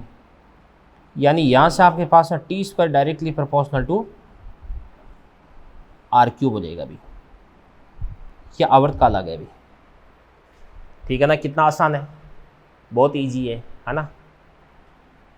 आवर्तकाल के बाद में अगली बात अपन करते हैं बेटा कि इसकी भी ऊर्जा की बात करते हैं। तो ऊर्जा 2 प्रकार की होती है उपग्रह के पास में, एक तो गतिज ऊर्जा इसकी गति के कारण, और एक स्थितिज ऊर्जा ग्रह के आकर्षण बल के कारण। ठीक है ना। तो अपन बात करते हैं ऊर्जा। यहां से अपन ये देख चुके हैं कि यदि कक्षीय त्रिज्या आर का मान बढ़ेगा ना, तो आवर्तकाल टी का मान भी क्या देगा, बढ़ जाएगा। ऊर्जा सबसे पहले अपन बात करते हैं फर्स्ट गतिज ऊर्जा, काइनेटिक एनर्जी। तो गतिज ऊर्जा कितनी होती है आपके पास में द्योतन से, काइनेटिक एनर्जी बराबर 1/2 m into v not square, ये के ही लिख देता हूँ यार इसको ना, काइनेटिक एनर्जी क्या होगी, तो के बराबर कितना होता है आपके पास, half M V not square, ठीक है, और बराबर, अब यहाँ से देता से एक आर से एक आर को काट देता हूँ तो एम वी नॉट स्क्वायर बराबर कितना हो जाएगा, जी एम एम बटे आर हो जाएगा, ठीक है ना। तो यहाँ पर क्या बन जाएगा आपके पास बराबर जी कैपिटल एम स्मॉल एम बटे 2 इंटू आर हो जाएगा, ये काइनेटिक एनर्जी होगी भी। इसके बाद में दूसरी अपन बात करते हैं कि इसकी स्थितिज ऊर्जा की, स्थितिज ऊर्जा यानी पोटेंशियल एनर्जी यानी यू, स्थितिज ऊर्जा यानी गुरुत्वीय स्थितिज ऊर्जा, और वो कितनी होती है, माइनस का g m one m two बटे आर, ठीक है ना, पढ़ चुके हैं अपन पहले ही। तो इसको अपन लिख सकते हैं यू बराबर माइनस का g m one m two बटे आर हो गया अभी, ये स्थितिज ऊर्जा होगी। अब यहां से अपन देख सकते हैं कि अगर आर बढ़ेगा तो काइनेटिक एनर्जी क्या हो जाएगी, घट जाएगी, और यहां से अपन देख सकते हैं कि आर अगर बढ़ेगा तो देखो यदि आर को अपन बढ़ाते हैं तो इस स्थिति में पोटेंशियल एनर्जी का परिमाण तो घटता है बट नेगेटिव में घटता है, क्योंकि पोटेंशियल एनर्जी कैसी होती है, नेगेटिव होती है, और माइनस में घटने को ही अपन क्या बोलते हैं, बढ़ना बोलते हैं, क्या बोलते हैं, बढ़ना। भाई -10 से -5 हो गया तो कोई सोचेगा 10 से 5 हो गया घट गया, नहीं, -10 से -5 हुआ है तो घटा नहीं है, ये बढ़ा है। तो आर बढ़ने पर पोटेंशियल एनर्जी का मान भी क्या देगा, बढ़ जाएगा। इसके बाद में थर्ड, इसको अपन लिख सकते हैं यांत्रिक ऊर्जा, यांत्रिक ऊर्जा मैकेनिकल एनर्जी। तो यांत्रिक ऊर्जा बराबर क्या होती है आपके पास में, kinetic energy plus potential energy. तो काइनेटिक एनर्जी कितने देगी, G capital M small M बटे आर 2r, और माइनस क्या देगा आपके पास में, potential energy G capital M small M upon क्या देगा आपके पास r। तो इसको अपन लिख देंगे मैकेनिकल एनर्जी बराबर माइनस का G capital M small M upon क्या देगा आपके पास 2r हो जाएगा। यानी अपन देख सकते हैं कि यदि r बढ़ेगा ना तो मैकेनिकल एनर्जी भी क्या हो जाएगी, बढ़ जाएगी, माइनस में है ना इसलिए। अब गतिज ऊर्जा, स्थितिज ऊर्जा, यांत्रिक ऊर्जा, तीन चीजें अपने पास में आ चुकी है। आर के बढ़ने पे कौन घटता है कौन बढ़ता है ये मैंने आपको बता दिया। अब इन तीनों के बीच में जो रिलेशन है वो भी मैं आपको यहाँ पे समझा देता हूँ, ठीक है ना। तो ध्यान से, तीनों के बीच में रिलेशन ऐसे बन जाएगा कि गतिज ऊर्जा कितने, जी एम एम बटे 2r, और कुल ऊर्जा कितनी हो जाएगी, यांत्रिक ऊर्जा माइनस का जी एम एम बटे 2r हो जाएगी। तो यहाँ पर आपके पास है काइनेटिक एनर्जी बराबर क्या देगा आपके पास, माइनस का, ये काइनेटिक एनर्जी को के लिख दो सिंपल, बराबर क्या देगा आपके पास माइनस का टोटल एनर्जी यानी मैकेनिकल एनर्जी। एक तो ये रिलेशन हो गया। इसी प्रकार से ध्यान से देखना, देखो मैकेनिकल एनर्जी को अगर आपने 2 से मल्टीप्लाई कर दिया तो 2 से 2 घट जाएगा तो पोटेंशियल एनर्जी आ जाएगी। तो इसी प्रकार से पोटेंशियल एनर्जी बराबर 2 टाइम्स ऑफ मैकेनिकल एनर्जी, ये बात होगी भी, ठीक है ना। तो ध्यान से यहाँ पे उपग्रहों की गति के संदर्भ में सबसे पहले मैंने आपको कक्षीय चाल वो बताई है। कोई उपग्रह अगर पृथ्वी सतह से बहुत ही कम ऊंचाई पर परिक्रमण कर रहा है तो उसकी कक्षीय चाल क्या होती है, ये मैंने आपको बता दिया है। आवर्तकाल आपको बता दिया, गतिज ऊर्जा, स्थितिज ऊर्जा, कुल ऊर्जा और इनके बीच में रिलेशन ये मैंने आपको बता दिया है। इसके बाद इसी के आगे अपन यहाँ पे बात स्टार्ट करने वाले हैं, तो ये सारे के सारे फॉर्मूले आप ध्यान में रखना भी, ठीक है ना। तो बच्चों बात कर रहे हैं अपन उपग्रहों की। उपग्रहों की गति के अंदर मैंने आपको सबसे पहले कक्षीय चाल बता दी, आवर्तकाल बता दिया और ऊर्जा के बारे में बता दिया है, ठीक है ना। और इसके बाद ध्यान से गतिज ऊर्जा, स्थितिज ऊर्जा और कुल ऊर्जा, इनका तीनों का आर के साथ में ग्राफ मैं यहाँ पे बनाने वाला हूँ। तो ध्यान से कैसा ग्राफ बन जाएगा, यहाँ पे ये आर हो गया, ठीक है ना। इसके बाद ध्यान से आर हो गया, तो सबसे पहले अपन ग्राफ किसका बनाते हैं अभी, सबसे पहले अपन ग्राफ बनाते हैं किसका, काइनेटिक एनर्जी का।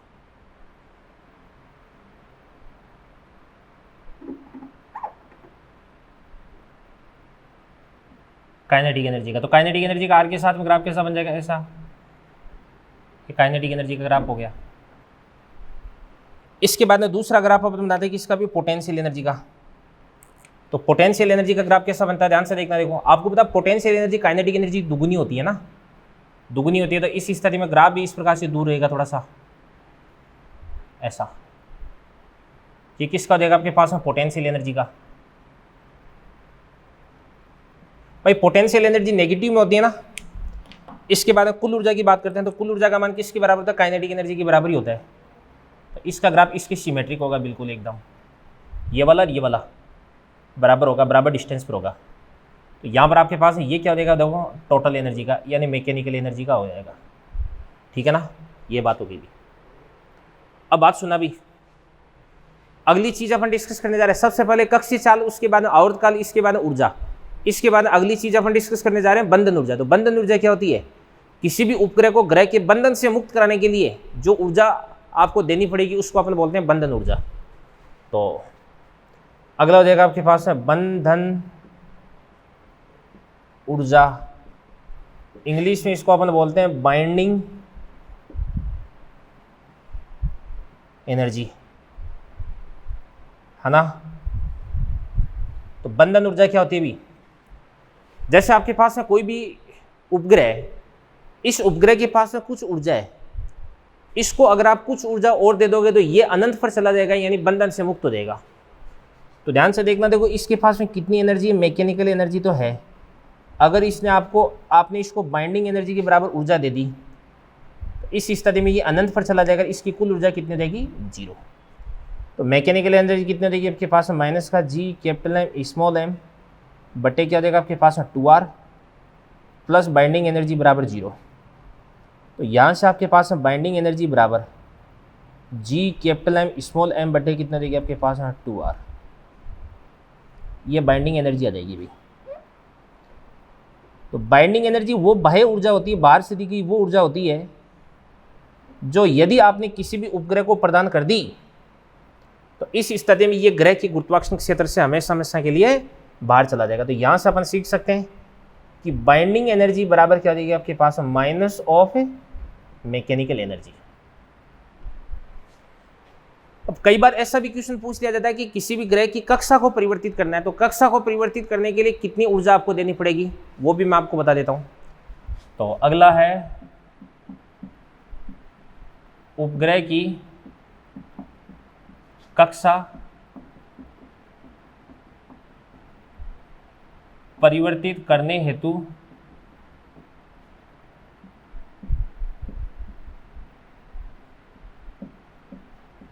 आवश्यक ऊर्जा।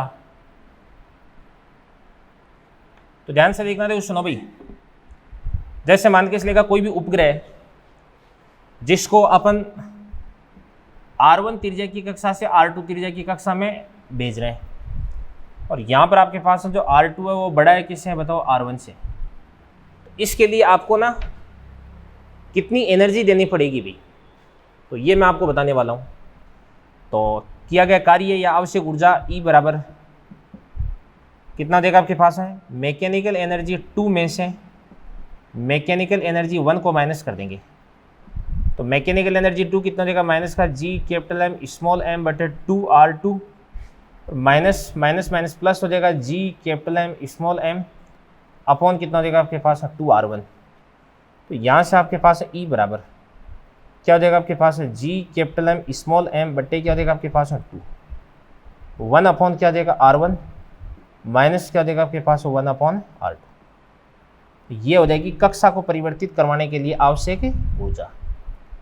ठीक है बेटा, बातें बहुत ही आसान सी है, ये चीजें होगी। एक आपने नाम सुना होगा भू स्थिर उपग्रह या भू स्थायी उपग्रह, ठीक है ना, या तुल्यकाली उपग्रह, जियो स्टेशनरी सैटेलाइट या संचार उपग्रह, कई सारे इसके नाम होते हैं। चलो वो भी आपको बता देता हूं मैं।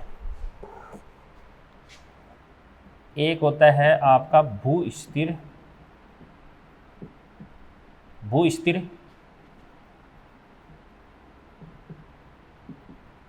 स्थायी,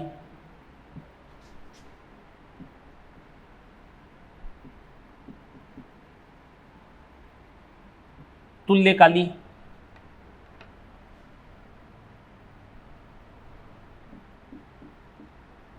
उपग्रह,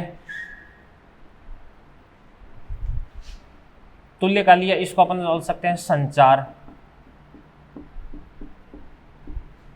उपग्रह, जियो स्टेशनरी,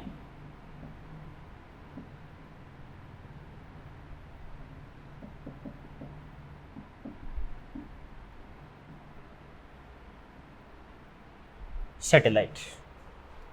क्या होता है ध्यान से देखना। देखो देखो आपने ये तो पढ़ा होगा कि पृथ्वी होती है अपने गुणनक्ष के सापेक्ष घूमती है, और पृथ्वी यदि घूमती है तो अपन भी इसके चारों ओर घूमते हैं, इसके साथ साथ में पृथ्वी के साथ साथ में अपन घूमते हैं। बट अपने आसपास के जो ऑब्जेक्ट्स होते हैं वो समान कोणीय वेग से अपने साथ साथ घूमते हैं। इस कारण से वो अपने को स्थिर दिखाई देते हैं, और इस कारण से अपने को अपनी जो गति उसका कभी भी आभास नहीं होता है। तो ध्यान से देखना, देखो अपन घूमते हैं, अपने आसपास की जो भी चीज़ें वो घूमती है, अपना जो वायुमंडल होता है, वातावरण होता है, वो भी अपने चारों ओर साथ साथ में घूमता है। तो इस स्थिति में अपने को कभी भी यह आभास नहीं होता कि अपन भी पृथ्वी के साथ साथ में घूम रहे हैं। ठीक है ना। अब सुनना, ध्यान से देखना। देखो अगर मैं जैसे जैसे घूम रहा हूं, मेरे ऊपर मान के इसलिए आसमान में कोई भी उपग्रह जो कि पृथ्वी के चारों ओर चक्कर लगा रहा है, जिस कोणीय वेग से मैं घूम रहा हूं उसी कोणीय वेग से अगर मेरे समान दिशा में वो भी घूमने लग जाए, तो इस स्थिति में मेरे को वो हमेशा स्थिर दिखाई देता है, हमेशा मेरे को सिर पे दिखाई देता है। इस उपग्रह को ही अपन क्या बोलते हैं, इसको अपन बोलते हैं भू स्थिर उपग्रह बोलते हैं। ठीक है ना। तो ध्यान से देखना। देखो यह एक तो भूमध्य रेखीय तल में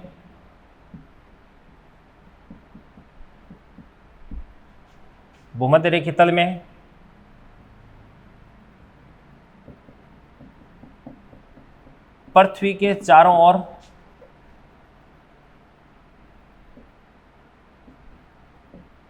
पृथ्वी के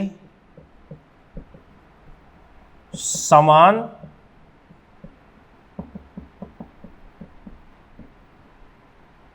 कोणीय वेग से पृथ्वी के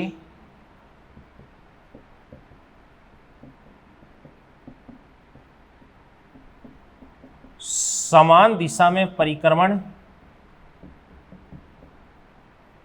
करता है। तो सबसे पहली बात तो क्या है, भूमध्य रेखीय तल में।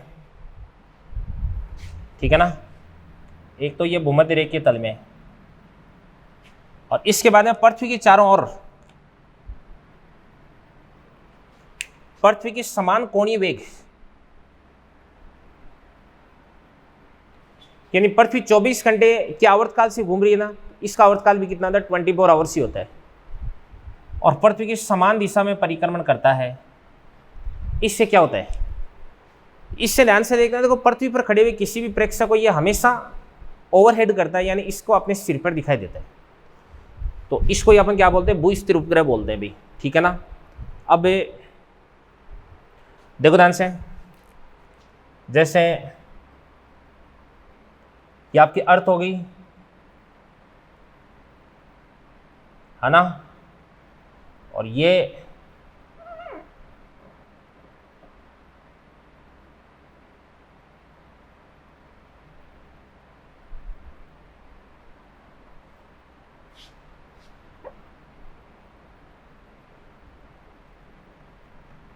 ये ध्यान से देखना। देखो ये इसकी गुणनक्ष होगी,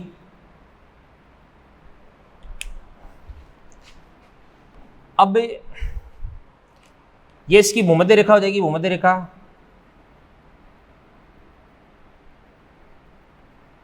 अब 12th पास करके तो भूमध्य रेखा तो आप जानते होंगे पृथ्वी की चारों तरफ इस प्रकार से सबसे बड़ा जो सर्कल होता है, जो पृथ्वी को 2 बराबर भागों में बांटता है, उसको अपन क्या बोलते हैं, भूमध्य रेखा बोलते हैं। ठीक है ना। और भूमध्य रेखीय तल मतलब ऐसा वर्ताकार तल, ऐसा वर्ताकार पथ जिसका तल है भूमध्य रेखीय तल के संपाती है। तो ध्यान से देखना। देखो सुनो,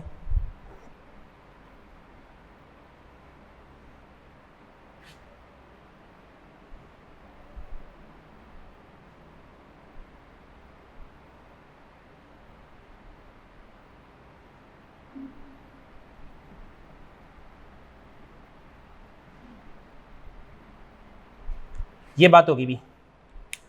इस भूमध्य रेखीय तल के अंदर इस प्रकार से ये चक्कर लगा रहा है। पृथ्वी अगर यूं घूम रही है ना, तो ये उपग्रह भी इस प्रकार से यूं घूमेगा भाई। अब सुनना भाई, इसका आवर्तकाल है वो कितना होता है, 24 आवर्स होता है।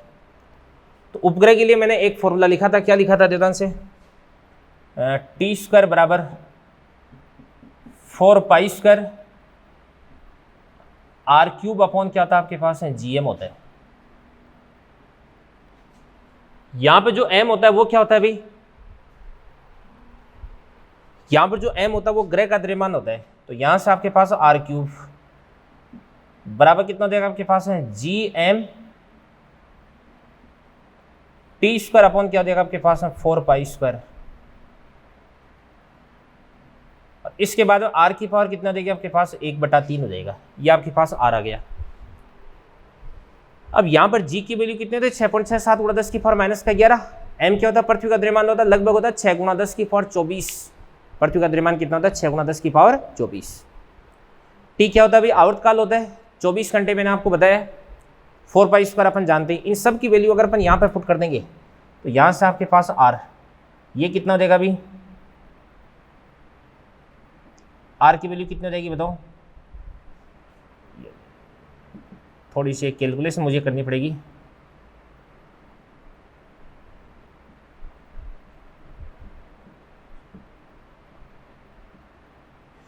R बराबर रहता है बेटा 42,200 किलोमीटर, ठीक है ना। मतलब पृथ्वी के केंद्र से इसकी जो डिस्टेंस होती है वो कितनी होती है, 42,200 किलोमीटर होती है। और अपन जानते हैं कि केंद्र से सतह की दूरी R + h, तो स्मॉल r बराबर कितना होता है आपके पास, R + h। तो h बराबर कितना होता है आपके पास, R - r। R तो कितना देगा, 42,200 माइनस कितना होता है, 6400 किलोमीटर माइनस कर देंगे ना, तो पृथ्वी सतह से इसकी ऊंचाई है वो कितना देगी आपके पास, 35,800 किलोमीटर, और लगभग कितने देगी आपके पास, 36,000 किलोमीटर। और यदि इसका कक्षीय वेग आप निकालोगे ना, कक्षीय वेग v0, तो सोल्व करने पर आता है आपके पास 3.1 किलोमीटर पर सेकेंड। तो देवदान से ये जो भू-स्थिर उपग्रह भूमध्य रेखीय तल में पृथ्वी के समान कोणीय वेग से पृथ्वी की समान दिशा में परिक्रमण करता है, और पृथ्वी पर खड़े हुए किसी प्रेक्षक को यह हमेशा स्थिर दिखाई देता है। इसके बाद में इसकी पृथ्वी के केंद्र से दूरी 42,200 किलोमीटर होती है, सतह से ऊंचाई 35,800 लगभग 36,000 किलोमीटर होती है, और इसका जो कक्षीय वेग होता है वो कितना होता है, 3.1 किलोमीटर पर सेकंड होता है, और इसका जो आवर्तकाल होता है वो कितना होता है, 24 आवर 24 घंटे होता है, यानी 24 आवर्स होता है, ठीक है ना। तो ध्यान से देखना, देखो बच्चों, ये आपका जो उपग्रह वाला पोर्शन है ये फिनिश होता है, और इसके बाद में अपन नेक्स्ट स्टार्ट करेंगे ग्रहों की गति। तो बच्चों उपग्रहों की गति अपन कंप्लीट कर चुके हैं, इसके बाद में अपन डिस्कस करने जा रहे हैं ग्रहों की गति। तो ध्यान से देखना, देखो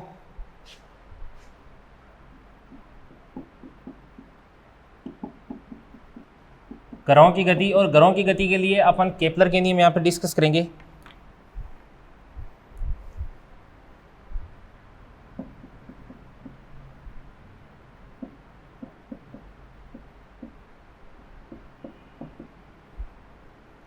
केपलर के नियम, तो ध्यान से देखना, तो ग्रहों की गति के लिए केपलर ने 3 नियम दिए। कौन कौन से नियम है? सबसे पहला नियम है फर्स्ट,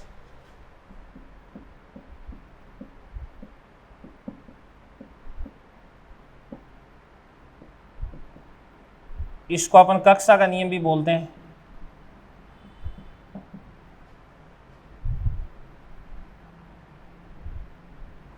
कक्षा का नियम, अब ये क्या कहता है, ध्यान से देखना, तो कोई भी जो ग्रह होता है वो सूर्य के चारों ओर, आपको पता ना ग्रह किसके चारों ओर चक्कर लगाते हैं, सूर्य के चारों ओर। कोई भी जो ग्रह होता है वो सूर्य के चारों ओर वर्ताकार नहीं जबकि दीर्घ वर्ताकार कक्षा में परिक्रमण करता है। कौन सी कक्षा में? दीर्घ वर्ताकार कक्षा में। तो ग्रह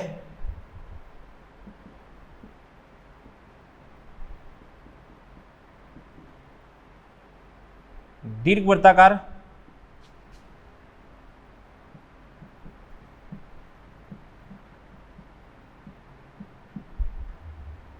कक्षा में परिक्रमण करता है। तो कोई भी जो ग्रह होता है सूर्य के चारों ओर दीर्घ वर्ताकार कक्षा में परिक्रमण करता है। अब यहां पर जो सूर्य होता है वो कहां पर होता है? कोई भी जो दीर्घवृत्ताकार कक्षा होती है इसके अंदर दो फोकस होते हैं, F1 और F2। सूर्य इन दोनों में से किसी भी एक फोकस पर स्थित होता है, किसी एक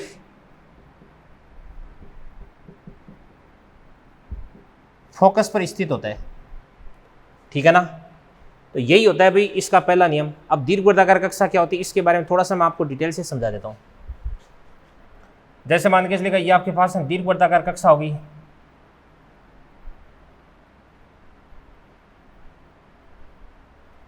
ठीक है ना।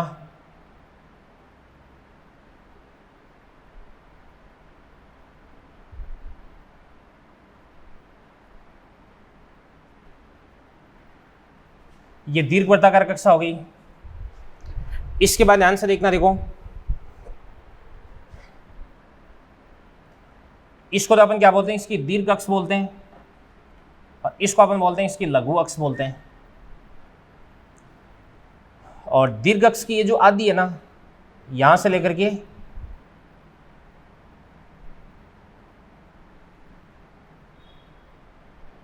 ये जो इसको अपन बोलते हैं अर्ध दीर्घ अक्ष।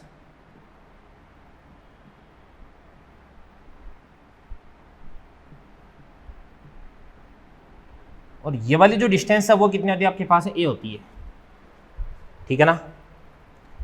जहां पर लघु अक्ष और दीर्घ अक्ष दोनों एक दूसरे को काटते हैं उसको अपन बोलते हैं सेंटर। ये आपके पास है ओ हो गया।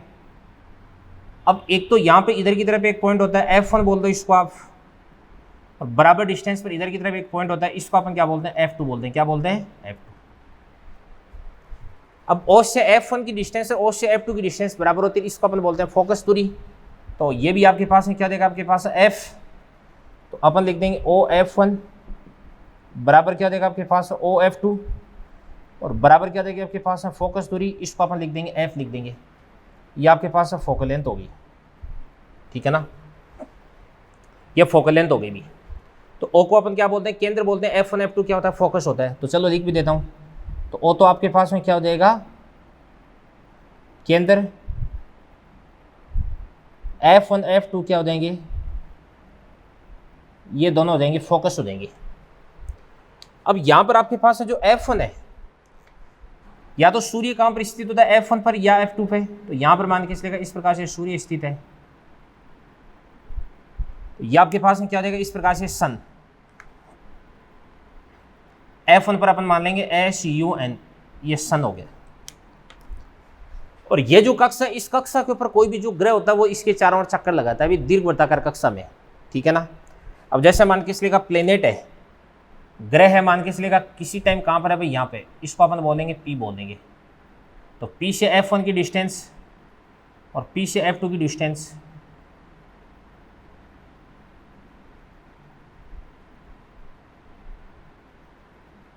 तो P से F1 की डिस्टेंस और P से F2 की डिस्टेंस है, उसका योग क्या रहता है, भी कांस्टेंट रहता है।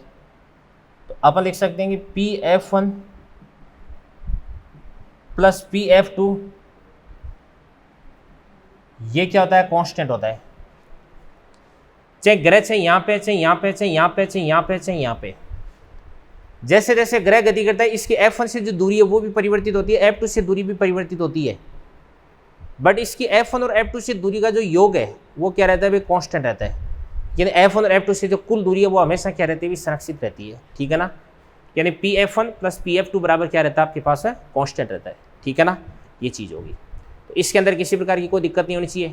तो ये तो आपके पास क्या हो जाएगी, अर्ध दीर्घ अक्ष, या आपके पास अर्ध लघु अक्ष। ये पूरी दीर्घ अक्ष हो गई, या आपके पास पूरी लघु अक्ष होगी, ठीक है। अब सुनना ध्यान से, देखना, देखो ये F क्या होती है आपके पास, फोकस दूरी होती है। अब एक चीज़ मैं आपको यहाँ पे बताता हूँ कि देखिएगा ध्यान से, जब ये ग्रह यहाँ पर होगा, प्लेनेट यहाँ पर होगा, तो इस स्थिति में इसकी यहाँ से यहाँ तक की जो डिस्टेंस है इसको अपन क्या बोल सकते हैं, भी आर मिनिमम बोल सकते हैं। क्या बोल सकते हैं, आर मिनिमम। यानी यहाँ से ये वाली जो डिस्टेंस इसको अपन क्या बोलेंगे, आर मिनिमम। क्योंकि जब ग्रह यहाँ पर होगा इसकी सूर्य से दूरी क्या हो जाएगी, न्यूनतम हो जाएगी। और जैसे ये ग्रह कहाँ पर पहुँचेगा, भी यहाँ से यहाँ पर पहुँचेगा, तो इस डिस्टेंस को अपन क्या बोलते हैं, इसको अपन बोलते हैं आर मैक्सिमम बोलते हैं। ये आपके पास क्या हो जाएगा, आर मैक्सिमम हो जाएगा। ये आर मिनिमम हो गया और ये आपके पास आर मैक्सिमम हो गया भाई, ठीक है ना। ये चीज़, एक चीज़ होती है उत्केंद्रता, क्या होती है देखो ध्यान से। अब देखो अगर ये लेक्चर लंबा नहीं करता ना मैं, तो मैं आपको इस प्रथम नियम के बारे में इतनी सारी बातें आपको बिल्कुल भी नहीं बता पाता। प्रथम नियम तो इतना सा बताता मैं आपको कि दीर्घवृत्ताकार कक्षा में चक्कर लगाता है और सूर्य कहाँ पर होता है, एक फोकस में स्थित होता है, ठीक है ना। बट इतनी सारी बातें बताने के लिए लेक्चर को थोड़ा सा मेरे को लंबा करना पड़ रहा है, ठीक है ना, क्योंकि यार जब तक एकदम डिटेल से सारी चीज़ें नहीं पढ़ाते ना, तब तक बात का मज़ा नहीं आता है। और सही कहूँ तो सेटिस्फेक्शन भी नहीं मिलता, अभी मज़ा नहीं आता, मतलब ऐसा लगता नहीं कि जैसे अपने टॉपिक पढ़ाया भी है क्या। तो देखो ध्यान से, एक चीज़ होती है उत्केंद्रता। उत्केंद्रता को इंग्लिश में अपन बोलते हैं इसेंट्रिसिटी, इसको अपन ई से रिप्रेजेंट करते हैं। अब ई बराबर क्या होता है आपके पास, एफ अपॉन क्या होता है आपके पास ए। एफ तो क्या होती है, फोकल लेंथ होती है, फोकस दूरी, और ए क्या होती है आपके पास, अर्धदीर्घ होती है ए। तो फोकस दूरी और अर्धदीर्घ का जो अनुपात होता है उसी को अपन क्या बोलते हैं, उत्केंद्रता बोलते हैं। यहाँ पर आपके पास जो ई होता है वो 0 से तो क्या होता है अभी बड़ा या बराबर भी हो सकता है, और 1 से क्या होता है अभी छोटा होता है, ठीक है ना। ये चीज़ होगी। तो यहाँ से आपके पास एफ बराबर कितना होता है आपके पास, ई इंटू ए होता है। अब सुनो ध्यान से, यहाँ से लेकर के यहाँ तक की जो डिस्टेंस है इसको अपन क्या बोलते हैं, यहाँ से यहाँ तक की डिस्टेंस ए होगी। यहाँ से लेके यहाँ तक की डिस्टेंस है वो क्या देगी आपके पास, एफ। तो आर मिनिमम बराबर क्या देगा, तो अपन लिख सकते हैं कि आर मिनिमम बराबर क्या हो जाएगा आपके पास, ए माइनस का एफ हो जाएगा। तो ए माइनस का एफ को अपन क्या लिख सकते हैं, ई ए। तो यहाँ से ए को कॉमन निकाल लेंगे, तो आर मिनिमम बराबर कितना हो जाएगा आपके पास, ए इंटू 1 माइनस का ई हो गया। इसी प्रकार से ध्यान से देखना, देखो यहाँ से यहाँ तक की डिस्टेंस कितनी भी एफ है और यहाँ से यहाँ तक की डिस्टेंस ए है। तो जब ये यहाँ पर होगा तो इस स्थिति में मैक्सिमम, तो अपन लिख सकते हैं कि आर मैक्सिमम बराबर क्या हो जाएगा आपके पास, ए प्लस एफ। एफ को अपन लिख देंगे ई ए। तो यहाँ से आपके पास आर मैक्स बराबर ए, ये आपके पास 1 प्लस ई हो गया, ठीक है ना। इसको अपन बोलेंगे 1 प्लस ई। और अगर आपको निकालना है r maximum upon r minimum बराबर, तो ये आपके पास 1 प्लस ई अपॉन क्या हो जाएगा आपके पास 1 माइनस ए। ये बातें हो गई। तो ये आपका केपलर का प्रथम नियम हो गया, करें इसको नोट। फिर केपलर का दूसरा नियम, तीसरा नियम अपन पढ़ते हैं। चलिए बच्चों, इसके बाद में अपन पढ़ते हैं केपलर का द्वितीय नियम।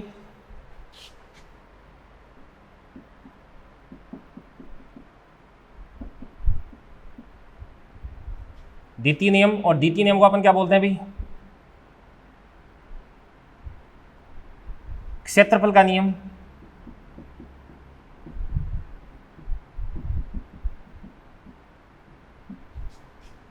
या इसको अपन बोलते हैं कोणीय संवेग संरक्षण का नियम।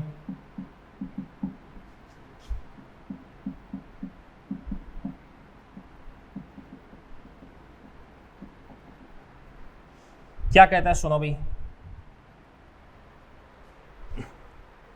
क्या कहता है द्वितीय नियम, ध्यान से देखना। देखो कि सूर्य के चारों ओर ग्रह की जो कक्षीय चाल है वो क्या होती है भाई, हमेशा कांस्टेंट रहती है। मतलब क्या हुआ कि ध्यान से देखना, देखो ये दीर्घवृत्ताकार कक्षा की बात अपनी हो गई। यहां पर सूर्य अपन मान लेते हैं। अब जैसे मान के इसलिए का सूर्य है ना, इसके चारों ओर भाई ये तो एस हो गया, सूर्य के चारों ओर कोई ग्रह चक्कर लगा रहा है। पहले ग्रह कहां पर है भाई, यहाँ पे। पहले जो ग्रह वो कहां पे है भाई, यहाँ पे। और इसके बाद में थोड़ी देर बाद में ये जो ग्रह वो कहां पर आ जाता है, इस प्रकार से यहां पर आ जाता है, ठीक है ना। तो पहले यहां पर, इसके बाद में ग्रह यहां पर आ जाता है। तो यहां पे इस ग्रह को सूर्य से मिलाने वाली लाइन एकांक समय में जितना क्षेत्रफल स्वीप करती है उस एरिया को ही अपन, उसको ही अपन क्या बोलते हैं, क्षेत्रीय चाल बोलते हैं। क्या बोलते हैं, क्षेत्रीय चाल। तो मान के चलिएगा यहाँ से यहाँ तक का समय ये कितना देगा आपके पास है डी टी। ये तो आपके पास है टी बराबर 0 का सीन हो गया, और ये आपके पास है टी बराबर डी टी का सीन हो गया।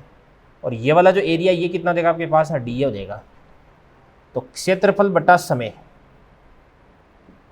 इसी को अपन क्या बोलेंगे, ए बी बोल देंगे। और यही हो जाएगी आपके पास है क्षेत्रीय चाल।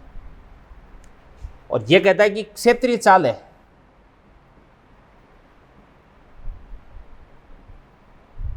ये क्या होती है भाई, हमेशा कांस्टेंट होती है, ये कांस्टेंट होती है। क्षेत्रीय चाल क्या होती है भी, कांस्टेंट होती है। अब क्षेत्रीय चाल कांस्टेंट कैसे होती है, मतलब ये हुआ कि dA/dt बराबर, अब dA/dt कितना होता है ये मैं आपको बताता हूँ ध्यान से। dA निकाल लेता हूँ सबसे पहले, क्षेत्रफल बराबर भाई ये एक प्रकार का त्रिभुज बन गया। यहाँ से यहाँ तक की जो डिस्टेंस इसको अपन क्या बोल देंगे, r बोल देंगे। और त्रिभुज का क्षेत्रफल क्या होता है आपके पास 1/2, आधार कितना हो देगा आपके पास r इंटू ऊंचाई, ऊंचाई कितनी हो देगी भी, मान के चलेगा यहाँ पर इस ग्रह की जो चाल है वो कितना देगी v, और यहाँ से यहाँ तक का समय कितना हो जाएगा dt। तो दूरी बराबर क्या होता है आपके पास है चाल गुणा समय यानी v dt। तो इसको अपन क्या बोलेंगे 1/2 r इंटू कितना हो जाएगा आपके पास v dt। अब dt को अपन में लेंगे तो d/dt बन जाएगा। तो d/dt बराबर कितना होता है आपके पास 1/2 r इंटू वी हो गया, हाफ आर वी बन गया। तो यही आपके पास में क्या होता है बताओ, क्षेत्रीय चाल होती है। तो इसको अपन क्या बोल सकते हैं, कांस्टेंट। और कांस्टेंट का मतलब क्या होगा भाई, हाफ तो कांस्टेंट वैसे भी, तो आर वी बराबर क्या हो जाएगा आपके पास में कांस्टेंट। इसका मतलब ये हो जाएगा कि आपके पास v inversely proportional to r, मतलब ये होगा कि जब आपके पास r घटता है ना तो इस स्थिति में v बढ़ता है, और जब आपके पास r बढ़ता है ना तो v क्या होता है भाई, घटता है। ठीक है ना। और इसके बाद में जब r मिनिमम होगा तो v मैक्सिमम होगा, जब आपके पास r मैक्सिमम होगा तो v क्या हो जाएगा, मिनिमम हो जाएगा। तो अपन बोल सकते हैं कि r मिनिमम v मैक्सिमम बराबर क्या हो जाएगा आपके पास r मैक्सिमम v मिनिमम। तो यहाँ से आपके पास v मिनिमम अपॉन क्या हो जाएगा आपके पास v मैक्सिमम बराबर r मिनिमम बटे क्या हो जाएगा आपके पास r मैक्सिमम, और r मिनिमम 1 प्लस ई बटे क्या हो जाएगा आपके पास 1 माइनस ई। ये मैंने आपको बता ही रखा है। इसके बाद में ध्यान से देखना, देखो d/dt बराबर कितना देगा आपके पास 1/2 r इंटू वी, इसको ऊपर भी m से और नीचे भी अपन m से मल्टीप्लाई कर देते हैं, m अपॉन m से। तो क्या बन जाएगा आपके पास ध्यान से mvr। तो mvr को अपन क्या बोलते हैं भाई, l कोणीय संवेग अपॉन कितना देगा आपके पास 2m, तो l बटे 2m। तो ये आपके पास में क्या बन जाएगा भाई, कांस्टेंट, कांस्टेंट हो गया। अब ग्रह का द्रव्यमान तो वैसे भी कांस्टेंट होता है, तो l भी क्या हो जाएगा आपके पास में कांस्टेंट हो जाएगा। तो कोणीय संवेग l बराबर क्या होता है, कांस्टेंट होता है। अब सुनना ध्यान से देखना, देखो ग्रह जब यहां पर है तो इस स्थिति में इस पर सूर्य का गुरुत्वाकर्षण बल इधर की तरफ लगता है, यहां पर है तो गुरुत्वाकर्षण बल इधर की तरफ लगता है, यहां पर है तो गुरुत्वाकर्षण बल इधर की तरफ लगता है, यहां पर है तो गुरुत्वाकर्षण बल इधर की तरफ लगता है। यानी इस ग्रह पर सूर्य का जो गुरुत्वाकर्षण बल है वो हमेशा सूर्य के केंद्र से गुजरता है। तो इस गुरुत्वाकर्षण बल का सूर्य के केंद्र के सापेक्ष जो बलागुण है वो क्या होता है भाई, जीरो होता है। और बलागुण अगर जीरो हो गया तो इस स्थिति में सूर्य के केंद्र के सापेक्ष ग्रह का कोणीय संवेग हमेशा क्या रहता है, संरक्षित रहता है।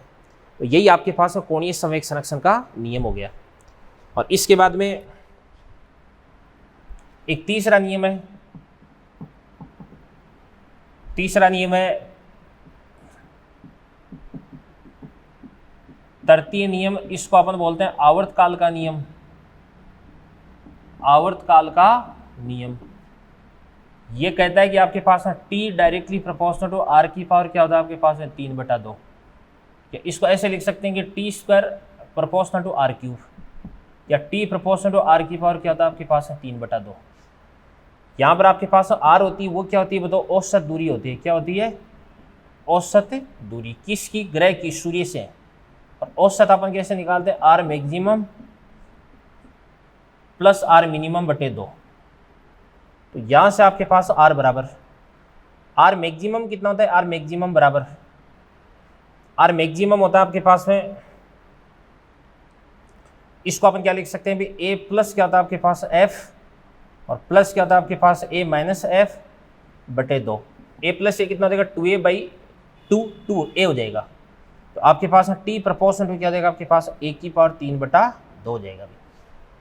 ये आपके पास तीसरा नियम हो गया। और तीसरे नियम के साथ में अपना ग्रेविटेशन वाला जो चैप्टर इसका थ्योरेटिकल पोर्शन आपका फिनिश होता है। तो बच्चों अपन एक ग्रेविटेशन वाले चैप्टर के अंदर एक एक जो चीज़ है उसको अपन बहुत ही सीरियसली अपन ने डिस्कस किया है। तो इसके बाद इन चीज़ों को आप अच्छे से नोट करें, फिर उसके बाद में आपको मैं मॉड्यूल की क्वेश्चंस है वो टिक करवा देता हूँ भाई। तो मॉड्यूल की क्वेश्चंस में टिक करवाने जा रहा हूँ आपको। सबसे पहले स्टेज फर्स्ट की अपन बात करते हैं।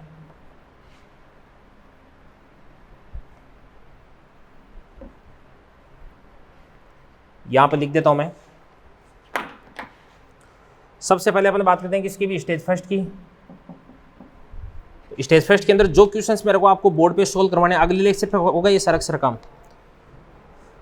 तो क्या होता है ध्यान से,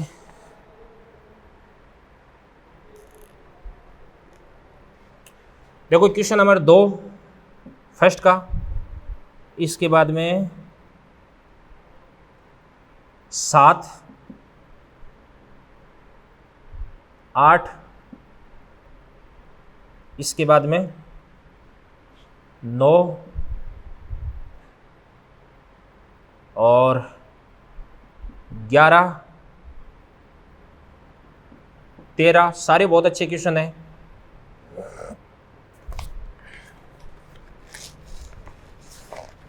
इसके बाद में ध्यान से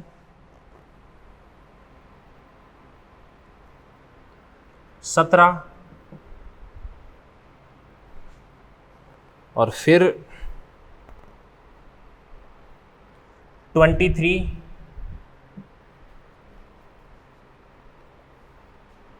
26 भी करना है, 27 भी देख लेना,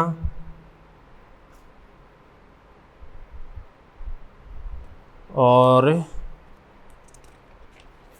बाकी तो सारे के सारे सीधे फॉर्मूला बेस्ड है। 32वां क्वेश्चन देख लेना,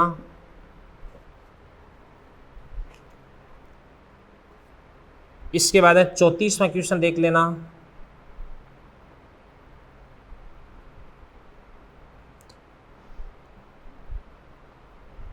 उनचालीसवां क्वेश्चन देख लेना, 42वां क्वेश्चन देख लेना,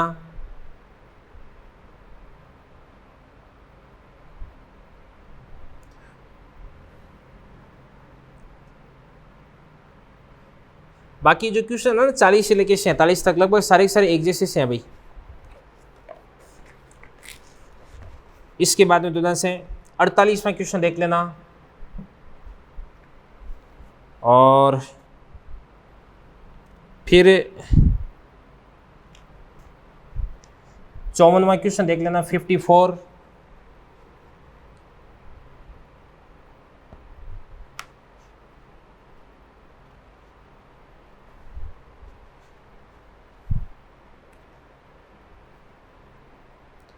$58 देख लो। यह टफ क्वेश्चन नहीं है, बहुत आसान बट करवाने हैं मेरे को। और इसके बाद में देखो काफ़ी सारे क्वेश्चन मैंने आपको स्टेज फर्स्ट के अंदर बता दिए। 61 नंबर क्वेश्चन देख लो, 64 नंबर देख लो, 67 देख लो,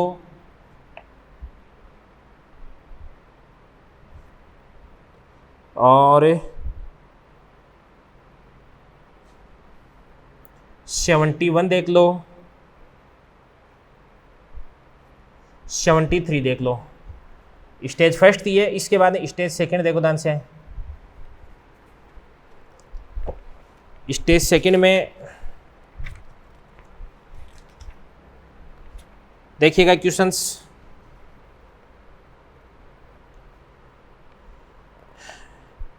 एक दो तीन चार, 5वां क्वेश्चन देख लो, सीधा फॉर्मूला बेस्ड है वैसे ये भी। और 6वां क्वेश्चन देख लो, 7वां क्वेश्चन देख लो, इसके बाद में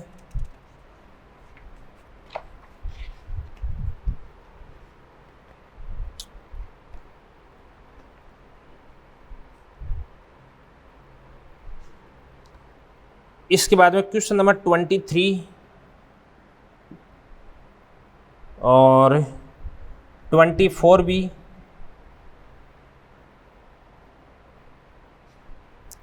25 भी,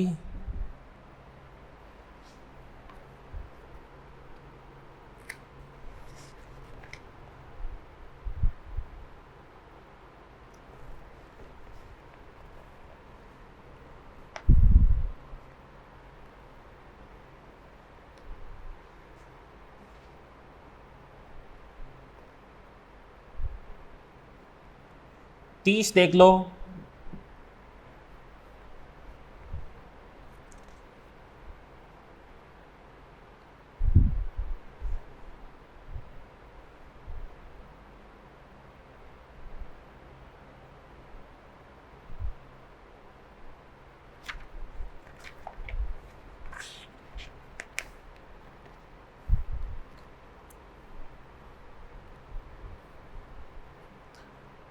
इसके बाद में जो से सीधा फॉर्मूला बेस्ड है। क्वेश्चन नंबर 49 देखना आपको, 49, 50 देख लो और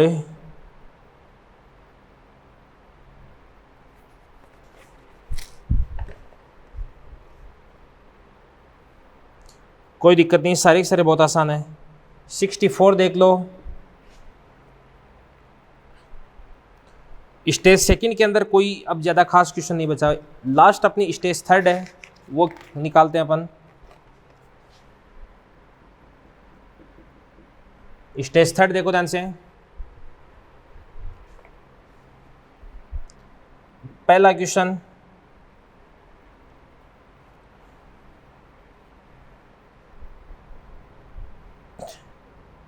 तीसरा क्वेश्चन,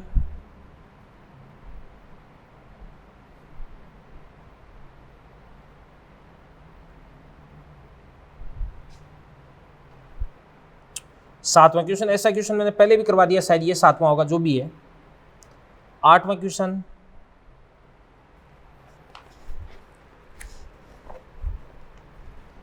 दसवां क्वेश्चन, 10वां बता दूंगा तो 11वां अपने आप हो जाएगा, कोई दिक्कत नहीं है। 12वां क्वेश्चन देख सकते हो आप।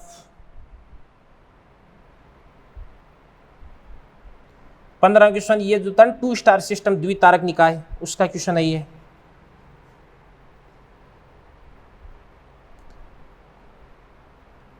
यही क्वेश्चन है भाई मेन। तो मेनली जितने सारे क्वेश्चन है वो मैं आपको सोल्व करवाने वाला हूँ, देख लो भाई, ठीक है ना। तो इतने क्वेश्चन है भाई। तो इन क्वेश्चंस के साथ में अपन अगले लेक्चर पर मिलेंगे। तो काफ़ी सारे क्वेश्चंस हो गए। तो कितने क्वेश्चन हो गए देवदान से? 1 2 3 4 5 6 7 8 9 10 11 12 13 14 15 16 17 18 19 20 21 22 23 24 25 26 27 28 29 30 31 32 33 34 35 36 37 38 39। तो लगभग 40 क्वेश्चन मेरे को सोल्व करने हैं। तो 40 क्वेश्चन सोल्व करने के लिए लगभग अपने को 1 घंटे से ज़्यादा का टाइम अपने को चाहिए होगा, क्योंकि सोल्व करके आंसर नहीं निकालने, आपको समझाने भी दो ना। तो लगभग अगला लेक्चर है वो भी अपना 1 घंटा 5-10 मिनट इसके आसपास अपना होने वाला है अभी, ठीक है ना। फिर अपना ये जो माइनर है ये कंप्लीट हो जाएगा अभी, ठीक है बेटा। तो मिलते हैं अगले लेक्चर पर। Thank you very much, all the best. अच्छे से एकदम बिल्कुल आप पेपर के लिए प्रिपेयर होके आए। रोटेशनल मोशन और ग्रेविटेशन, ये 2 टॉपिक्स आपके माइनर के अंदर आने वाले हैं, तो इनकी अच्छी एकदम बिल्कुल सॉलिड तैयारी करके आपको आना है। Thank you very much, all the best. ये क्वेश्चंस आप नोट कर लें, भी देख लो। ये क्वेश्चंस मैं आपको सोल्व कराऊंगा अगले लेक्चर पर।